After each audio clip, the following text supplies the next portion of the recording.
भेटी लागी पंढरीनाथा जीवाला गली तळमळता जीवाला गली तळमळता जीवाला गली तळमळता भेटी लागी पंढरीनाथा जीवाला गली तळमळता जीवाला गली तळमळता जीवाला गली तळमळता भेटी लागी पंढरीनाथा जीवाला गली तळमळता जीवाला गली तळमळता जीवाला गली तळमळता भेटी लागी पंढरीनाथा जीवाला गली तळमळता जीवाला गली तळमळता जीवाला गली तळमळता कधी कृपा करशिने मजलिनाचे धावणे मजलिनाचे धावणे मजलिनाचे धावणे कधी कृपा करशिने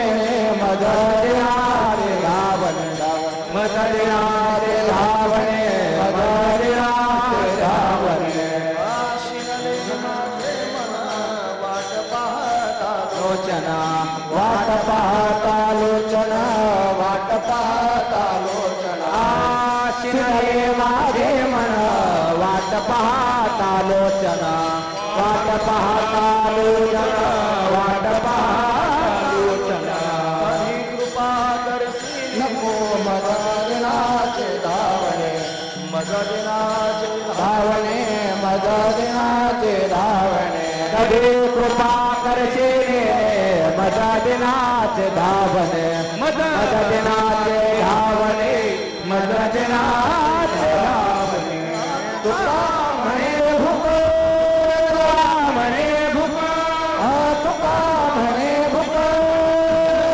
म्हणे भूक तुका म्हणे भूक तुझे पाया मुख तुझे पाया मुख तुझे पावया मुख तुका म्हणे भूक तुझे पाया मुख तुझे पाया मुख तुझे पाया मुख कृपा करशिने कधी कृपा करशिने कधी कृपा करशिने मदनाचे धावणे मदनाचे धावणे मदनाचे धावणे कधी कृपा करशिने मदनाचे धावणे मदनाचे धावणे मदनाचे धावणे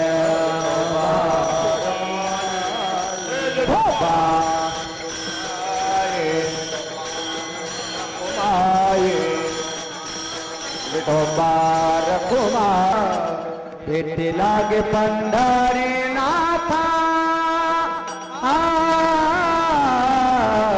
भेटी लागे पंढरीनाथा भेटी लागे पंढरीनाथा भेटी लागे पंढरीनाथा भेटी लागे पंढरीनाथ भेटी लागे पंढरीनाथा भेटी लागे पंढरीनाथा जीवाला गली तळमळ व्यथा जीवाला गली तळमळ व्यथा कधी कृपा करशिने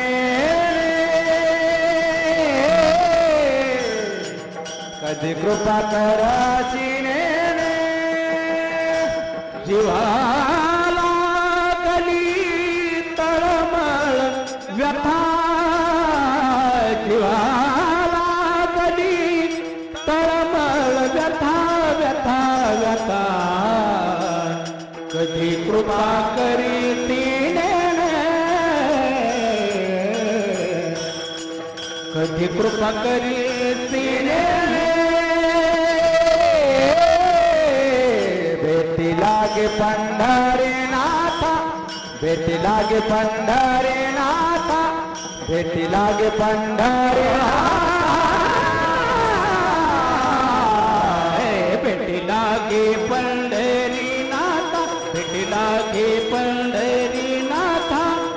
भेटी लागे पंढरी नाथा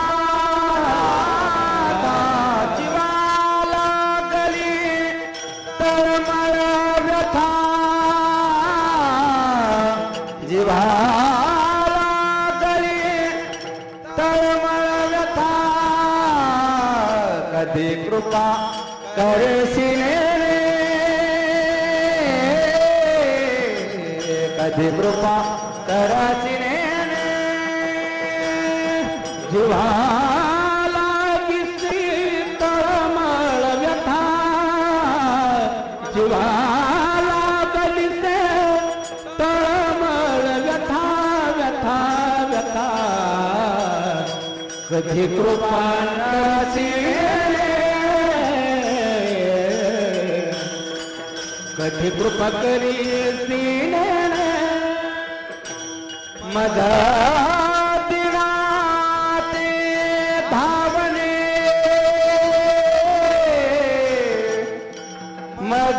मददिनाते धावने मददिनाते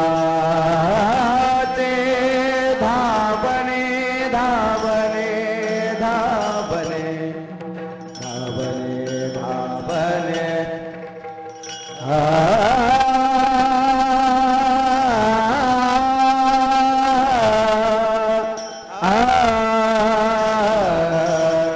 मददिनाचे धावने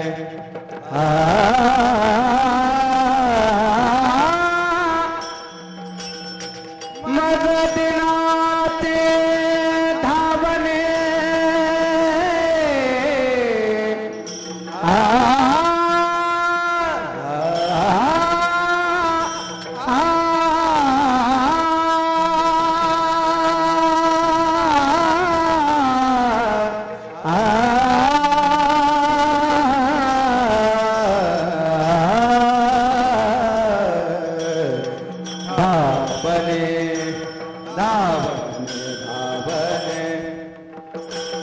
मददिनाते धावने मददिनाते धावने धावने कधी कृपा करशील राम कधी कृपा करशील मददिनाते धावने मददिनाते धावने दिना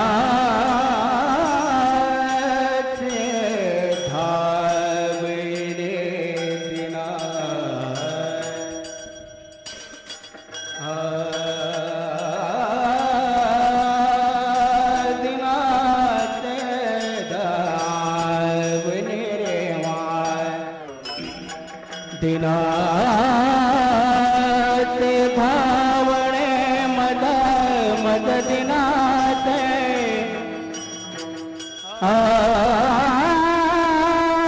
दिनाते मददिनाते धावणे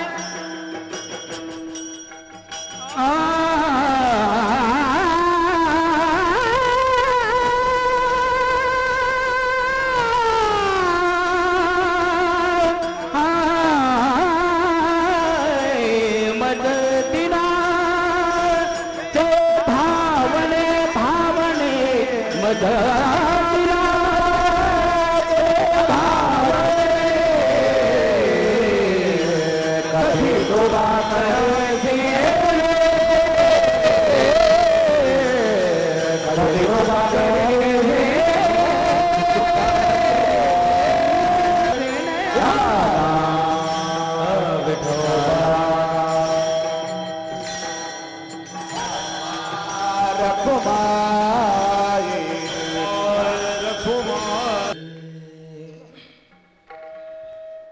भेटी लागे पंढरीनाथा भेटी लागे पंढरीनाथा जीवा लागली तळमळ व्यथा कधी कृपा करीसी नेने मददिनाचे धावने शिनले माझे मन वाट पाहता लोचन कधी कृपा करीसी नेने मजदिनाचे धावणे तुका म्हणे भूक तुझे पहावया मुख कधी कृपा करीसी नेने मजदिनाचे धावणे विठोबा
हरिनाथा जीवा लागली तळमळ व्यथा कधी कृपा करीसी नेने मजदिनाचे धावणे. प्रस्तुत प्रसंगी कीर्तन रूपी सेवेकरिता निवडलेला अभंग जगद्गुरु जगतवंदनीय सर्वांच्या अंतकरणाचा अधिष्ठान असणारी मौली तुकोबाराय यांचा 4 चरणांचा आहे आणि भगवान पांडुरंग परमात्म्याच्या भेटीची याचना करणारा अशा पद्धतीचा हा अभंग आहे. या अभंगामध्ये मौली तुकोबाराय आपल्याला काय प्रतिपादन करून सांगतात तत्पूर्वी आपण एकदा संतांना नमन करूया. श्री संतांची माता चरणावरी श्री संतांची माता चरणावरी श्री संतांची माता चरणावरी संतांची माता चरणावरी दंडवत करी दंडवत साष्टांग करी दंडवत विश्रांती पावो साबारा उत्तरी विश्रांती पावो साबारा उत्तरी विश्रांती पावो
विश्रांती पावलो सांभाळा उत्तरी वाढले अंतरी प्रेम सुख भेटी लागी पंढरीनाथा जीवा लागली तळमळ व्यथा कधी कृपा करीसी नेने मजदिनाचे धावणे. प्रस्तुत प्रतिवर्षीप्रमाणे याही वर्षी होणार आपला हा अखंड हरिनाम सप्ताह. या सप्ताहातील असणारी ही 7व्या क्रमांकाची भगवान परमात्म्याची कीर्तनरूपी सेवा ही अकारण करुणा वरुणालय भक्तकाम कल्पद्रुम भगवान पांडुरंग परमात्म्याच्या अथांग करुणेने त्याच्या दयेने आणि या सर्व संयोजक मंडळीच्या माध्यमातून जगद्गुरु संतश्रेष्ठ जगद्गुरु तुकाराम महाराज सामाजिक संस्था या संस्थेच्या माध्यमातून सर्व कार्यकर्त्यांच्या माध्यमातून आमच्या वाटेला आलेले आहे. सेवेकरिता निवडलेला अभंग जगद्गुरु तुकोबारायांचा आहे आणि जगद्गुरु तुकोबारा या अभंगाच्या माध्यमातून भगवान पांडुरंग परमात्म्याला त्याच्या भेटीविषयीची याचना करतायत. काय म्हणतात महाराज?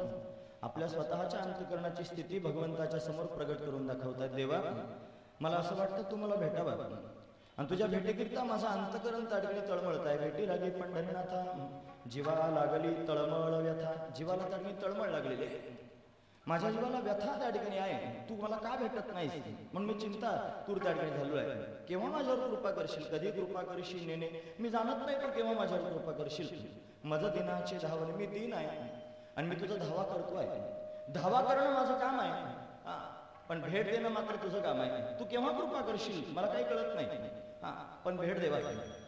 आता तुला हात मारून मारून त्या ठिकाणी मला शीन आल्यासारखं वाटतंय. माझं मन शिनले, माझे मन वाट पाहता लोचन, तुझी वाट पाहता पाहता माझे डोळे आणि मन दोघांनाही त्या ठिकाणी शीन आला.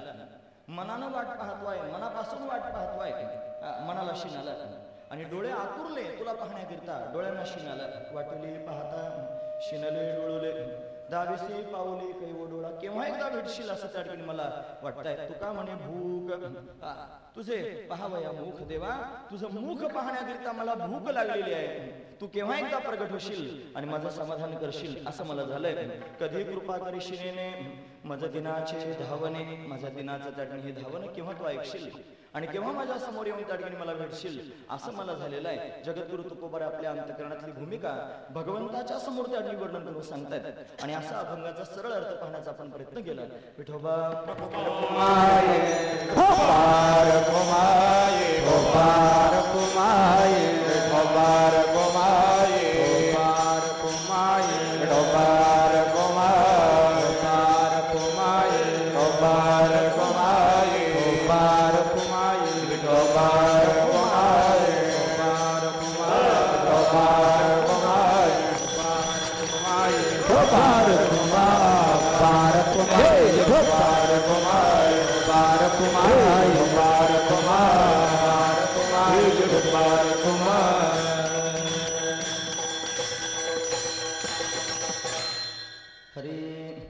भेटी लागी पंढरीनाथा, जीवा लागली तळमळ व्यथा.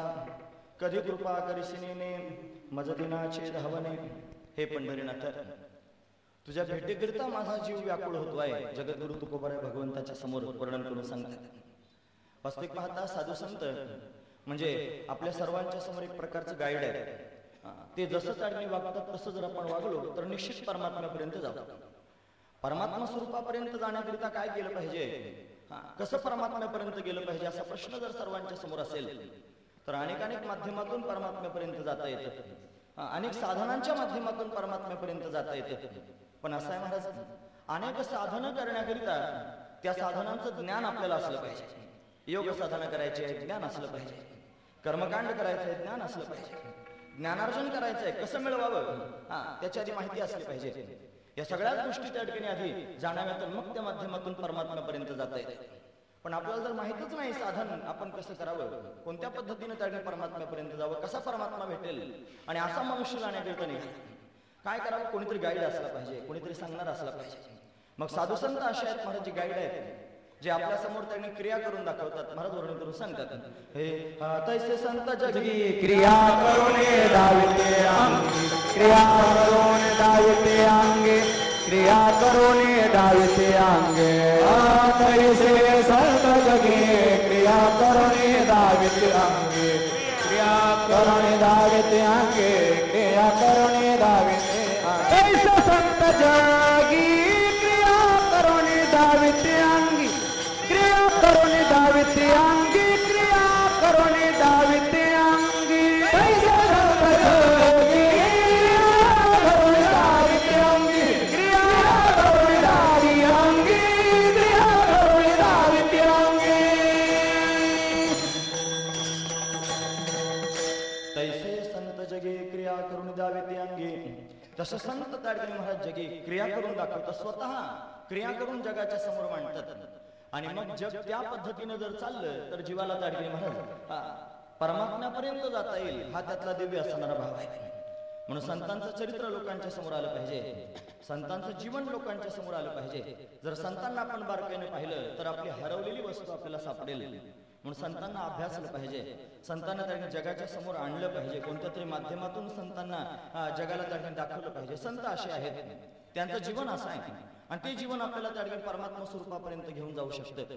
मला वाटतं आपली संस्था हेच काम करते आहे. संत श्रेष्ठ जगद्गुरु महाराज तुकोबा महाराज त्या ठिकाणी सामाजिक संस्था या माध्यमातून अनेक कार्य त्या ठिकाणी होतात. आवटे साहेबांनी मला आता सांगितलं की अनेक प्रकारचे उपक्रम होतात.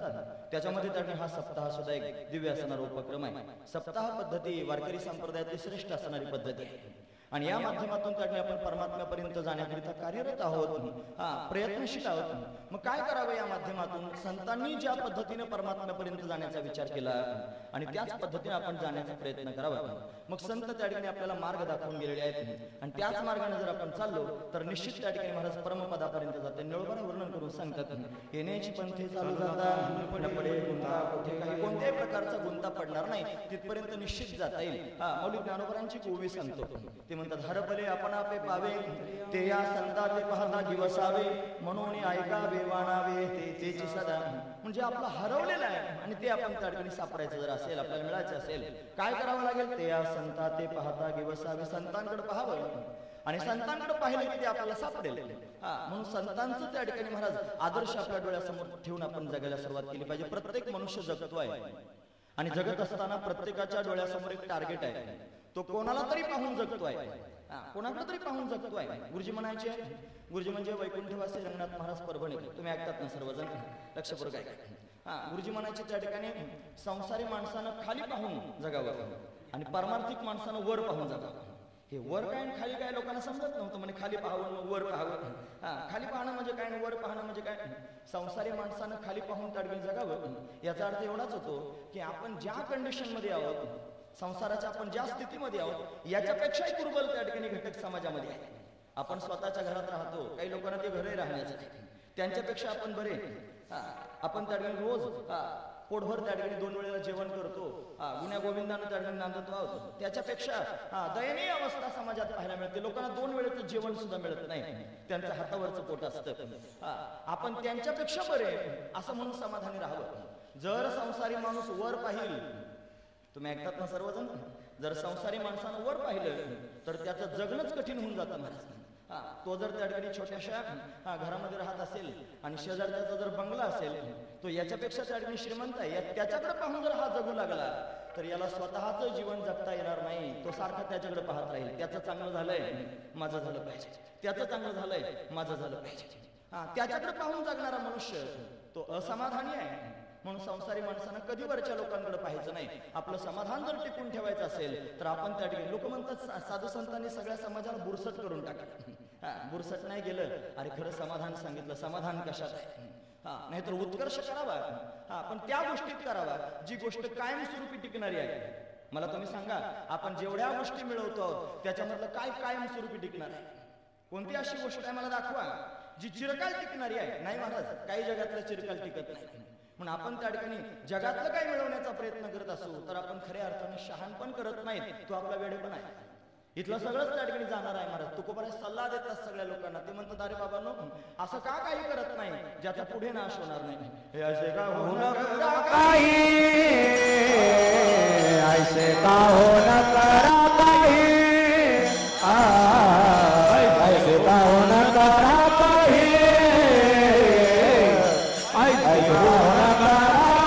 ऐसे का होणार करा काही, ऐसे का होणार करा काही, ऐसे का होणार करा काही, ऐसे काही न करा काही, ऐसे का हो न करा काही, ऐसे का हो न करा काही. पुढे नाही नाद जा, पुढे नाही नाद जा,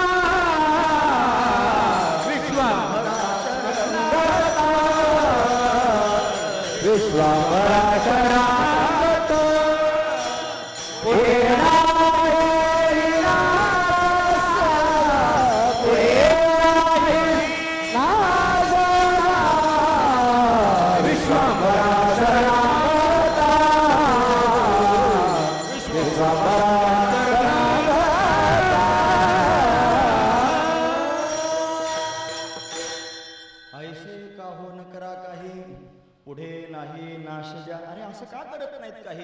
की ज्याचा भविष्यात नाश होणार नाही.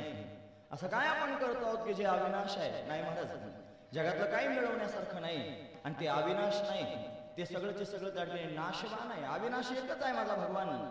तो जर त्या ठिकाणी महाराज प्राप्त करून घेतला तर सर्वस्व प्राप्त होईल. परमात्म्याला प्राप्त करून घेण्याकरिता प्रयत्नशील असलं पाहिजे. ऐसे का हो न करा काही पुढे नाही नाशजा. काय करावं? विश्वंभरा शरणागत भूतजात बोल. त्यापेक्षा महाराज सांगतात करी आयसी धावा धावी चित्तला अशी धावपळ कर की भगवंताच्या चरणाजवळ चित्त लाव. तेच करणीय आहे आणि तेच करणं योग्य आहे. म्हणून वर पाहून जर त्याने जगत असशील बाबा संसारिक माणसा, तर तुला समाधान जन्मभर मिळणार नाही. तू स्वतःच्या मनाला समजावून सांग की या सगळ्या लोकांपेक्षा तू समाधानी आहेस, तू स्थिर आहे, ठीक आहेस.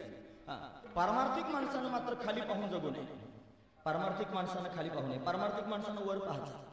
तू म्हणले पारमार्थिकानं वर का बरं पाहावं? पारमार्थिक माणूस जर खाली पाहत असेल तर तो विचार करेल माझ्या गळ्यात तुळशीची माळ आहे, शेजाऱ्याच्या गळ्यात तेवढी सुद्धा नाही, त्याच्यापेक्षा मी बरा. असा विचार करून तिथपर्यंतच थांबेल. त्याच्या पुढे त्याची प्रगती होणार नाही. मी तरी कपाळाला रोज गंध लावतोय, शेजारचा गंध सुद्धा लावत नाही, त्याच्याकडे पाहून जर जगशील तर तुझा परमार्थ होणारच नाही. म्हणून पारमार्थिक माणसानं खाली पाहायचं नसतंय, पारमार्थिक माणसानं वर पाहायचं. जेव्हा तुम्ही वर पाहाल त्यावेळेला कोण दिसेल? सगळ्यात आधी दिसतील तुकोबा आहे, त्यानंतर दिसतील नाथराय, त्यानंतर त्या ठिकाणी दिसतील महाराज ज्ञानोबाराय, नामदेव महाराज. या सगळ्या संतांना पाहाल, त्यांच्यापेक्षा त्या ठिकाणी शंकराचार्य दिसतील, त्यांच्यापेक्षा व्यासदेवजी महाराज दिसतील, त्यांच्यापेक्षा त्या ठिकाणी सनकादिक संत दिसतील, शुकाचार्य दिसतील. हे सगळे संत त्या ठिकाणी नारदजी महाराज दिसतील.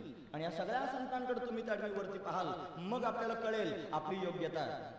नारदांकडे पाहिल्यानंतर कळेल आपण कुठे आहोत, शुकाचार्यांकडे पाहिल्यानंतर कळेल आपण कुठे आहोत, अजून आपला प्रवास किती बाकी आहे. तो प्रवास त्या ठिकाणी आपण ठरवू की अजून आपल्याला किती टार्गेट त्या ठिकाणी आहे डोळ्यासमोर, किती प्रवास करायचा आहे, कुठे जाऊन थांबायचंय. म्हणून सामान्य माणसं त्या ठिकाणी मला सामान्यांना लक्ष करतात. सामान्य ज्याचं चिंतन करून त्या ठिकाणी वागण्याचा प्रयत्न करतो, ज्याला आदर्श करून वागण्याचा प्रयत्न करतो, त्याची व्याप्ती तेवढीच होत असते. हा महत्वाचा विचार. माझ्या समोर जर ठराविक एक मनुष्य आहे तर त्या ठिकाणी माझी व्याप्ती तेवढीच होणार आहे, मी त्याच्यापेक्षा व्याप्त होणार नाही. मला जर वाटलंच मी गावाचा सरपंच व्हावा, सरपंच हेच माझं टार्गेट आहे, पण मी जर सरपंच टार्गेट करून जर जगत असेल तर मी फक्त सरपंचच होऊ शकतो, मी पंतप्रधान कधीच होऊ शकत नाही. तुम्ही ऐकता सर्वजण, जर मी पंतप्रधान होण्याचं स्वप्न पाहिलं तर निदान सरपंच तरी होऊ शकतो. हा महत्वाचा विचार. म्हणून स्वप्न जर पाहायचं असेल तर पंतप्रधान होण्याचं पाहावं, म्हणजे सरपंच होता येईल. हा महत्वाचा विचार आहे. स्वप्नच पाहायचं असेल परमार्थातलं तर ज्ञानोबा होण्याचं स्वप्न पहा. तुम्हाला ज्ञानोबा कुठे होता येतं का? हो, तर आधीच प्रमाण सांगून गेलो, तैसे संत जगी क्रिया करून गावी ती. म्हणजे असं करा. आम्ही शाळेत जात होतो लहानपणी ना, त्यावेळेला त्या ठिकाणी पीटीचा क्लास असायचा, पीटी.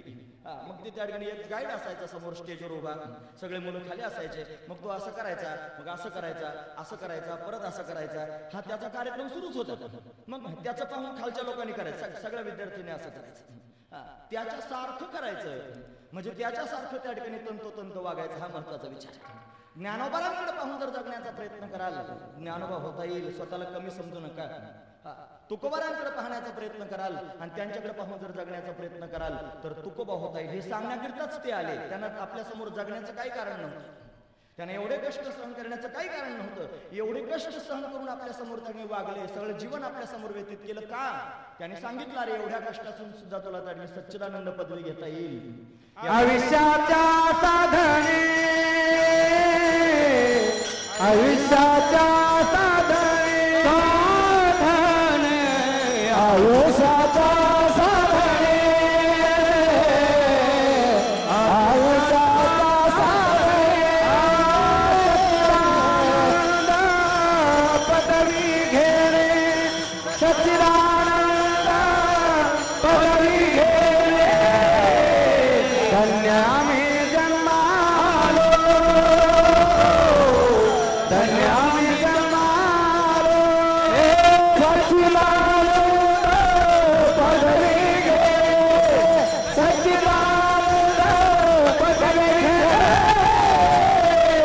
धन्य आम्ही जन्मालो, धन्य आम्ही जन्मालो.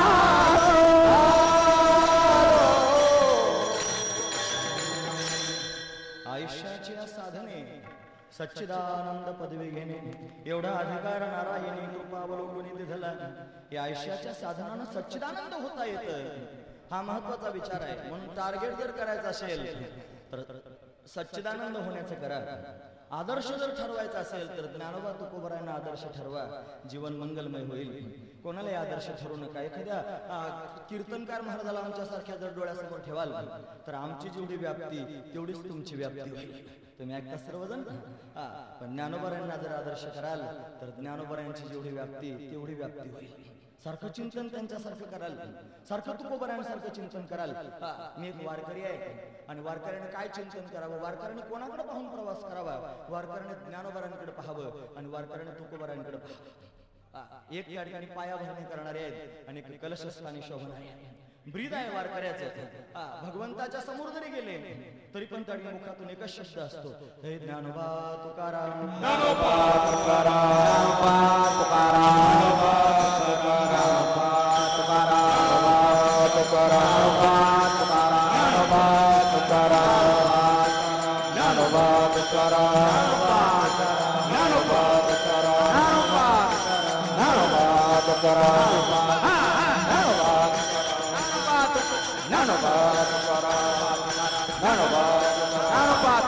ज्ञानोबा तुकाराम,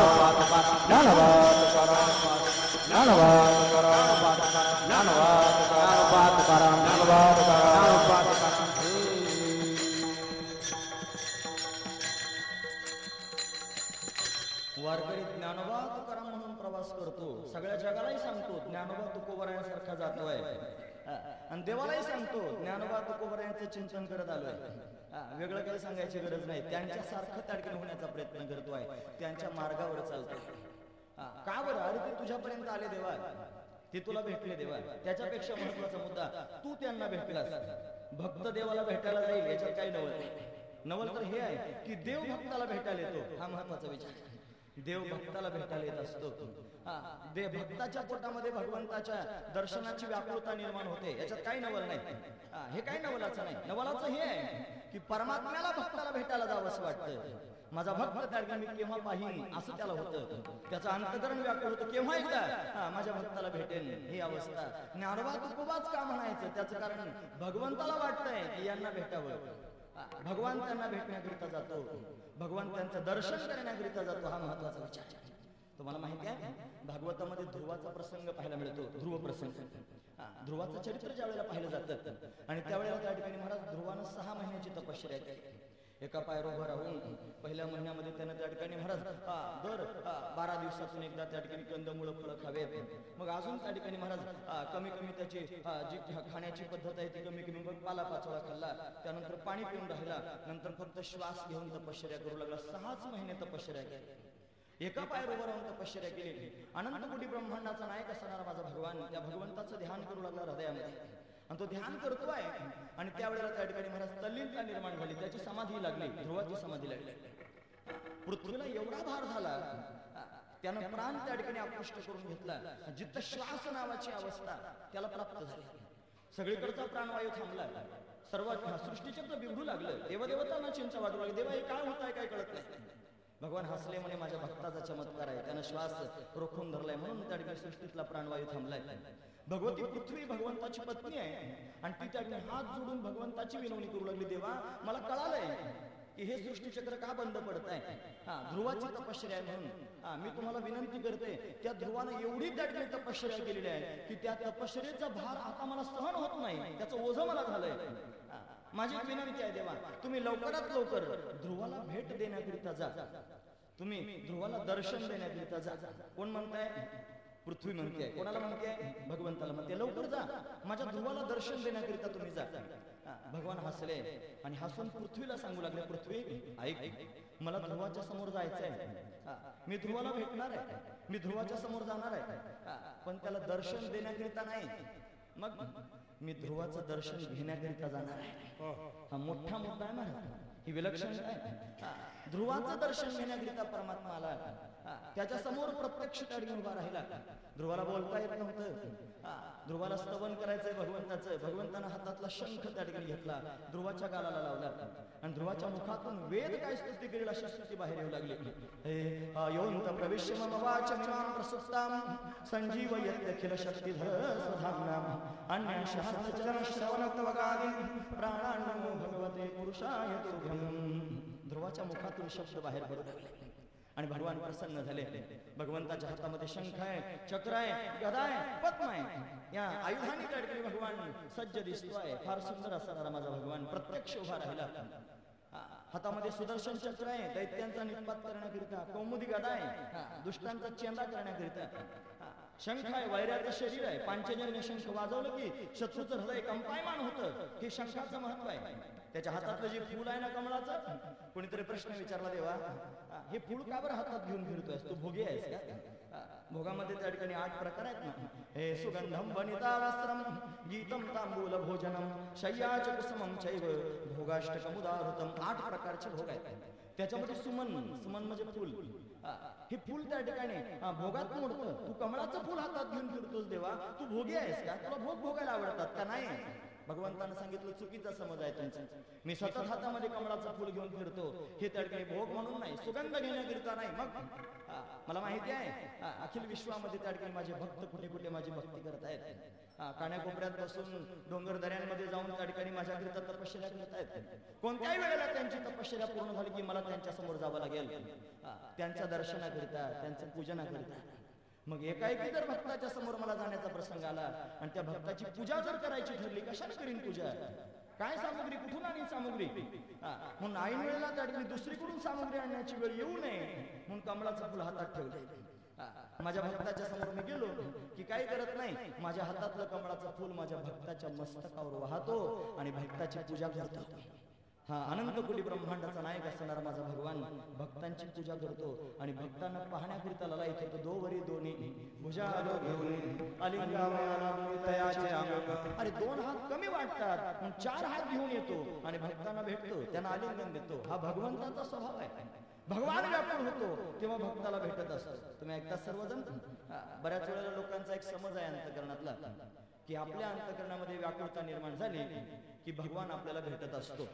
नाही, आपल्या अंतकरणात व्याकुळता झाल्यानं परमात्मा भेटत नाही. मग परमात्म्याच्या अंतकरणात व्याकुळता झाल्यानं परमात्मा भेटत असतो. हा नियम आहे. आपल्या अंतकरणात व्याकुळता केव्हा होत नाही, बराच वेळेला होते. जो खरोखर तत्वदृष्टीने त्याने चिंतन करून परमात्म्यापर्यंत जाण्याचा विचार करतोय, ज्याला सारासार विवेक कळतोय, त्याला सत्य असत्य त्यांनी जगातलं कळत आहे, करणीय गोष्ट त्याला कळते आहे आणि तो त्या ठिकाणी महाराज परमात्म्याच्या शोधात धावतोय. त्याला परमात्माच हवाय, दुसरं काही नको आहे. तो तर परमात्म्याकरिता व्याकुळ होतोच आहे, पण त्याची ती व्याकुळता पाहून जेव्हा परमात्म्याच्या अंतकरणात व्याकुळता निर्माण होईल आणि तेव्हा परमात्मा भेटेल, हा महत्वाचा विचार आहे. म्हणून आपण एवढं व्याकुळ व्हावं की आपली व्याकुळता पाहून परमात्म्याला व्याकुळता निर्माण व्हावी आणि परमात्मा व्याकुळ झाला की आपल्या समोर कोणत्या वेळेला प्रगट होऊ शकतो, हा नियम आहे. मग साधू संत आपल्या समोर क्रिया करून दाखवतात. पुन्हा पुन्हा सांगतोय त्यांना टार्गेट करा, त्यांना दृष्टिक्षेपात ठेवा, त्यांच्याकडे पाहून परमार्थ करा. का बरं सांगतोय? त्याचं कारण हेच आहे की त्यांना त्याची पुरावे माहिती आहेत, ते स्वतः जीवन जगत आहेत. त्यांना परमात्माच हवाय, दुसऱ्या जगातलं काही नको आहे. ज्याला परमात्माच हवाय त्यानं कसं करावं, कसं वागावं, कसं जगावं, कसा परमार्थ करावा हे त्यांनी आपल्याला शिकवले. ते आपल्याला सांगतात. परमात्म्याच्या भेटीकरिता ते व्याकुळ झाले आणि ते व्याकुळ झाल्या कारणानं परमात्मा त्यांच्याकरिता व्याकुळ झाला. लक्षात घेण्यासारखी गोष्ट आहे. परमात्मा त्यांना भेटण्याकरिता गेला. म्हणतात प्रेममूर्ती असणारे श्री संत सावता बाबा, त्यांचं प्रेम हेच जीवन आहे. सावता सागर, प्रेमाची आगर, अशी प्रेमाची आगर असणारे सावता बाबा कधी पंढरीला गेले नाही. म्हणतात पंढरीची वारी करायला गेले नाही. आजही अशी प्रघात आहे की भगवान पंढरीनाथ परमात्मा सावता बाबांना भेटण्याकरिता जातो. का? त्याच्या पोटात व्याकुळता आहे त्यांना भेटण्याची. आषाढ वारी झाल्यानंतर जी धाकटी एकादशी येते त्याला धाकटी एकादशी म्हणतात. या धाकट्या एकादशीला भगवान कितीतरी ठिकाणी जातो, भक्तांना भेटण्याकरिता जातो. माहिती आहे आमच्या राहुरी तालुक्यामध्ये त्यांनी तहाराबाद नावाचं गाव आहे. तिथे महिपती महाराज आहेत, जे संत कवी आहेत, ज्यांनी संतांची चरित्र लिहिलेली आहेत. महिपती महाराज त्या महिपती महाराजांना भेटण्याकरिता भगवान ताहराबाद मध्ये जातो. आजही तिथे पाऊल घड्या टाकतात. बुक्का त्या ठिकाणी अंथरला जातो आणि आजही भगवंताचे चरण स्पष्ट दिसतात. भगवान तिथे आला आणि भगवान भक्ताला भेटून निघाला. अंधश्रद्धा नाही, ज्याला पाहायचं असेल त्याने जाऊन पाहावं. वस्तुस्थिती काय झाकायची, जी वस्तुस्थिती आहे, भगवान आजही भक्ताला भेटण्याकरिता जातात. कितीतरी ठिकाणं सांगता येतील की भगवान भक्तांना भेटण्याकरिता जातो. भगवान व्याकुळ होतो भक्तांना भेटण्याकरिता. सावता बाबा गेले नाहीत कधी पंढरीला वारीला, पण भगवान त्यांची वारी करतोय. महत्वाचा विचार. ज्ञानोबराय माझे पंढरीच्या वारीला त्यांनी गेले, पण भगवान त्यांचा ऋण ठेवत नाही, तो त्यांच्या वारीला येतो. ज्ञानोबरायांना भेटण्याकरिता येतो. हा महत्वाचा विचार आहे. भक्त जर आला नाही तर भगवंताचं अंतःकरण व्याकुळ होतं. तुकोबरायांच्या पायाला म्हणतात एकदा नारू झाला होता, नारू, आणि त्यांना चालता येत नव्हतं. वारीला जाणं मोठं कठीण झालं होतं. वारकरी समोरून त्या ठिकाणी चालले होते. आता काय करू? भगवंताला चैन पडे ना की माझा तुका माझ्यापर्यंत येऊ शकत नाही. भगवंतानं गरुड पाठवलं होतं म्हणतात की त्या तुकोबरायांना त्या ठिकाणी घेऊन या लवकर. तुकोबराय तसे त्या ठिकाणी गेले नाहीत. मजल तर मजल करत त्या ठिकाणी जायचं असाच एक विचार होता. तुकोबा तिथपर्यंत त्या ठिकाणी येऊ शकत नाही. देवानं मध्येच एक पंढरपूर तयार केलं, भक्ताला त्रास होऊ नये म्हणून. तसंच तसं मंदिर, तसंच तसं महाद्वार, तसंच सगळं गाव. तुकोबारा गेले म्हणे अरे एवढं त्या ठिकाणी चालल्यानंतर दूरचा प्रवास आहे आणि तो प्रवास मी दरवर्षी करतोय. मला माहिती आहे किती दिवस लागतात. एवढ्या लवकर कसं काय पंढरपूर आलं? बारकाईने पंढरपूर आलं कसं एवढ्या लवकर? बारकाईने पाहू लागले आणि मग कळालं हे फक्त महाद्वारच आहे, हे फक्त पांडुरंगाचं मंदिरच आहे. आणि बारकाईने पाहिलं तर फक्त पांडुरंगाच आतमध्ये आहे. मला एवढंच नको आहे. इथे चंद्रभागा कुठे आहे आणि ते तो संतांचा मेळा कुठे आहे? हे जमत नाही. हे फोलकट आहे. फलकट फलकट म्हणता म्हणता त्याचं नाव फलटण पडलं. फलटण जे सोहळ्याच्या रस्त्याने फलटण येतं ना महाराज, ते फलटण ते प्रति पंढरपूर भगवंतानं केलं होतं, पण ते फलटण आहे, फलकट आहे. तुकोबरायांना त्या ठिकाणी भेटण्याकरिता परमात्मा व्याकुळ होतोय आणि म्हणून त्यांना भेटण्याकरिता स्वतः जातोय. हा त्यातला भाव आहे महाराज. म्हणून तर तिथे त्या ठिकाणी देहू गावात राहण्याकरिता आला. आज आपलं मोठं भाग्य आहे. बोलताना त्या ठिकाणी ओघात विसरलो महाराज. आज त्या ठिकाणी महाराज देहू गावावरून महाराज मंडळी आमच्या बरोबर आले. देहू गावावरून जे त्या ठिकाणी तुकोबरायांच्या पालखी बरोबर चालतात. तुकोबरायांच्या पालखीतले मुख्य कीर्तनकार म्हणून त्या ठिकाणी सपकाळ महाराज आहेत. आणि भंडारा डोंगरावर जिथे त्या ठिकाणी महाराज तुकोबरायांनी तपश्चर्या केली आणि त्या तपश्चर्याचं जे स्थान आहे तिथे त्या ठिकाणी भंडारा डोंगर सप्ताह समिती आहे, दशमी समिती तिला म्हणतात. त्याचं त्या ठिकाणी कार्य करणारे हरिभक्तीपरायण आदरणीय रवींद्र महाराज दोहरे ते आमच्या बरोबर आलेले आहेत. मोठं भाग्य आहे महाराज. देहगावात पण पांडुरंगाची सेवा करणारे त्या ठिकाणी निमण काका ते आमच्या बरोबर आलेले आहेत. ही महाराज मंडळी त्या ठिकाणी समोर आली. आरणारे महाराज त्या ठिकाणी आले. देहू गावातून आले असं वाटलं आमच्या माहेरावरून आले. ते देहूच त्या इथून तिथून कीर्तन करतो, त्याच्यात रोज देहूच सांगतात. ते तुकोबाच आमचं जीवन आहे. तुकोबांकडे पाहूनच आम्ही जगतो. दुसरं आम्हाला जगण्याला काही टार्गेट नाही. त्यांच्याकडे पाहूनच जगायचंय आणि त्यांच्यासारखंच जीवन जगायचंय. याच्यापेक्षा वेगळं जीवन जगायचं नाही. तसं जर मी जगत राहिलो तर मी ठरवलंय, मला माहिती आहे मी जर तसाच जगत राहिलो तर एक दिवशी माझा पंढरीनाथ मला भेटायला येईल. एक दिवशी निश्चित भगवान मला भेटायला येईल. मला शाश्वती वाटते. या व्यासपीठावर उभं राहून कंबर बांधून तुम्हा सर्वांच्या समोर बोलतोय ते तुकोबारांकडे पाहूनच बोलतोय. हा महत्वाचा विचार आहे. तुकोबारायांना भेटण्याकरिता, ज्ञानोबरायांना भेटण्याकरिता, सावता बाबांना भेटण्याकरिता भगवान स्वतः जातोय. त्यांना भेटण्याकरिता व्याकुळ होतोय. ज्ञानोबरायांना नामदेव महाराजांना बरोबर घेतलं आणि मोडलीम फाट्यावर त्या ठिकाणी महाराज जिथे त्या ठिकाणी कुर्मदास मुंगी पैठणापासून ओंडक्यासारखं शरीर घेऊन गडबडत गडबडत तिथपर्यंत आले होते. सगळं शरीर रक्तानं माखलं होतं. हात नाहीत, पाय नाही, ओंडक्यासारखं शरीर आहे. अशा अवस्थेत तिथे येऊन त्या ठिकाणी पडले होते. आणि आता त्या ठिकाणी वारी जवळ आली, दशमी जवळ आली. वारकरी त्या ठिकाणी दशमीलाच पंढरपुरात असला पाहिजे. आताचा वारकरी एकादशीला सकाळी जातो संध्याकाळी घरी असतो. अशा त्या पूर्वीचे वारकरी नव्हते. ते त्या ठिकाणी दशमीलाच पंढरपुरात हजर आणि पौर्णिमेचा काला घेऊनच परत जाणार असे ते वारकरी होते. आम्ही म्हणतो मी वारकरी, आपण तंतोतंत वारी करणारे आम्ही वारकरी नाही. हा महत्वाचा विचार. ते गेले पण दशमीपर्यंत मला आता पोहोचता येत नाही. हृदय व्याकुळ झालं, काय करावं काय कळे ना. आणि मग वारकऱ्यांजवळ निरोप देऊ लागले, देवा केव्हा येशील? मी तुझ्या जगतातरी येतोय पण मला वाटत नाही मी तुझ्यापर्यंत पंढरपुरापर्यंत येईपर्यंत जिवंत राहीन. माझं शरीर क्षीण झालंय, माझा प्राण जाऊ पाहतोय. देवा केव्हा एकदा येशील? कुर्मदासाचं म्हणणं आहे. भगवंतानं ऐकलं आणि अनंत कोटी ब्रह्मांडाचा नायक असणारा माझा भगवान विठ्ठलेश पांडुरंग परमात्मा तो ज्ञानोबराय नामदेव महाराजांना बरोबर घेऊन त्या ठिकाणी महाराज खेळण्याचं निमित्त करत करत त्या ठिकाणी कुर्मदासापर्यंत गेला. आणि कुर्मदासाची दयनीय अवस्था त्यांनी भगवंतानं पाहिली. त्याचं मस्तक आपल्या मांडीवर घेतलं, कुरवाळाला सुरुवात केली. रक्तानं धुळीनं माखलेलं त्याचं मुख स्वतःच्या पितांबरानं भगवान त्या पुसू लागला. आणि ते मुख त्या पुसून झाल्याबरोबर कुर्मदासाला विचारलं, कुर्मदासा सांग तुला काय द्यावं? तुला तुझं शरीर त्या ठिकाणी चांगलं करून देऊ, तुला तारुण्य देऊ, तुला संपदा देऊ, तुला वैभव देऊ, काय देऊ सांग. त्यानं सांगितलं देवा काही नको आहे. हे जर मिळवायचं असतं तर तिकडे दुसरी एखादी साधना केली असती. हे मिळवण्याकरिता तुझ्या दारापर्यंत गडबडत आलो नाही. मला फक्त तुझ्या भेटीची ओढ होते, तुझ्या दर्शनाचीच गरज होती. मी तुझ्या दर्शनाकरिता एवढा व्याकुळ होऊन त्या ठिकाणी आलेलो आहे आणि मी तुला हाक मारतोय म्हणून तर तू माझ्या समोर प्रत्यक्ष तरी उभा राहिलास. एकच विनंती आहे देवा, एकच विनंती आहे, असाच थांब. काय देऊ तुला हे त्या ठिकाणी तू अनेकांना विचारलं, इथून मागच्या लोकांना जी तुझी वाट पाहतात. तुम्ही ऐकतात ना सर्वजण, लक्षपूर्वक ऐका. तुला काय देऊ भक्ता हे म्हणण्याचं काम तू अनेक वेळेला केलंस. इथून मागचे जर प्रसंग त्या ठिकाणी पाहिले तर जटायू काकांचा पंख तोडून टाकला रावणानं. भांडण झालं ना सीतेला चोरून नेताना, आणि त्यावेळेला जटायू काकांनी अडथळा निर्माण केला, पंख तुटला. पंखात प्राण आहे म्हणून सांगितलं. रावणानं खोटं सांगितलं, माझ्या पायाच्या अंगठ्यात प्राण आहे म्हणे माझा. तुला रामाची शपथ आहे, सांग म्हणे कशात तुझा प्राण आहे. त्याने सांगितलं माझ्या पंखात आहे. पंख तोडून टाकलाय.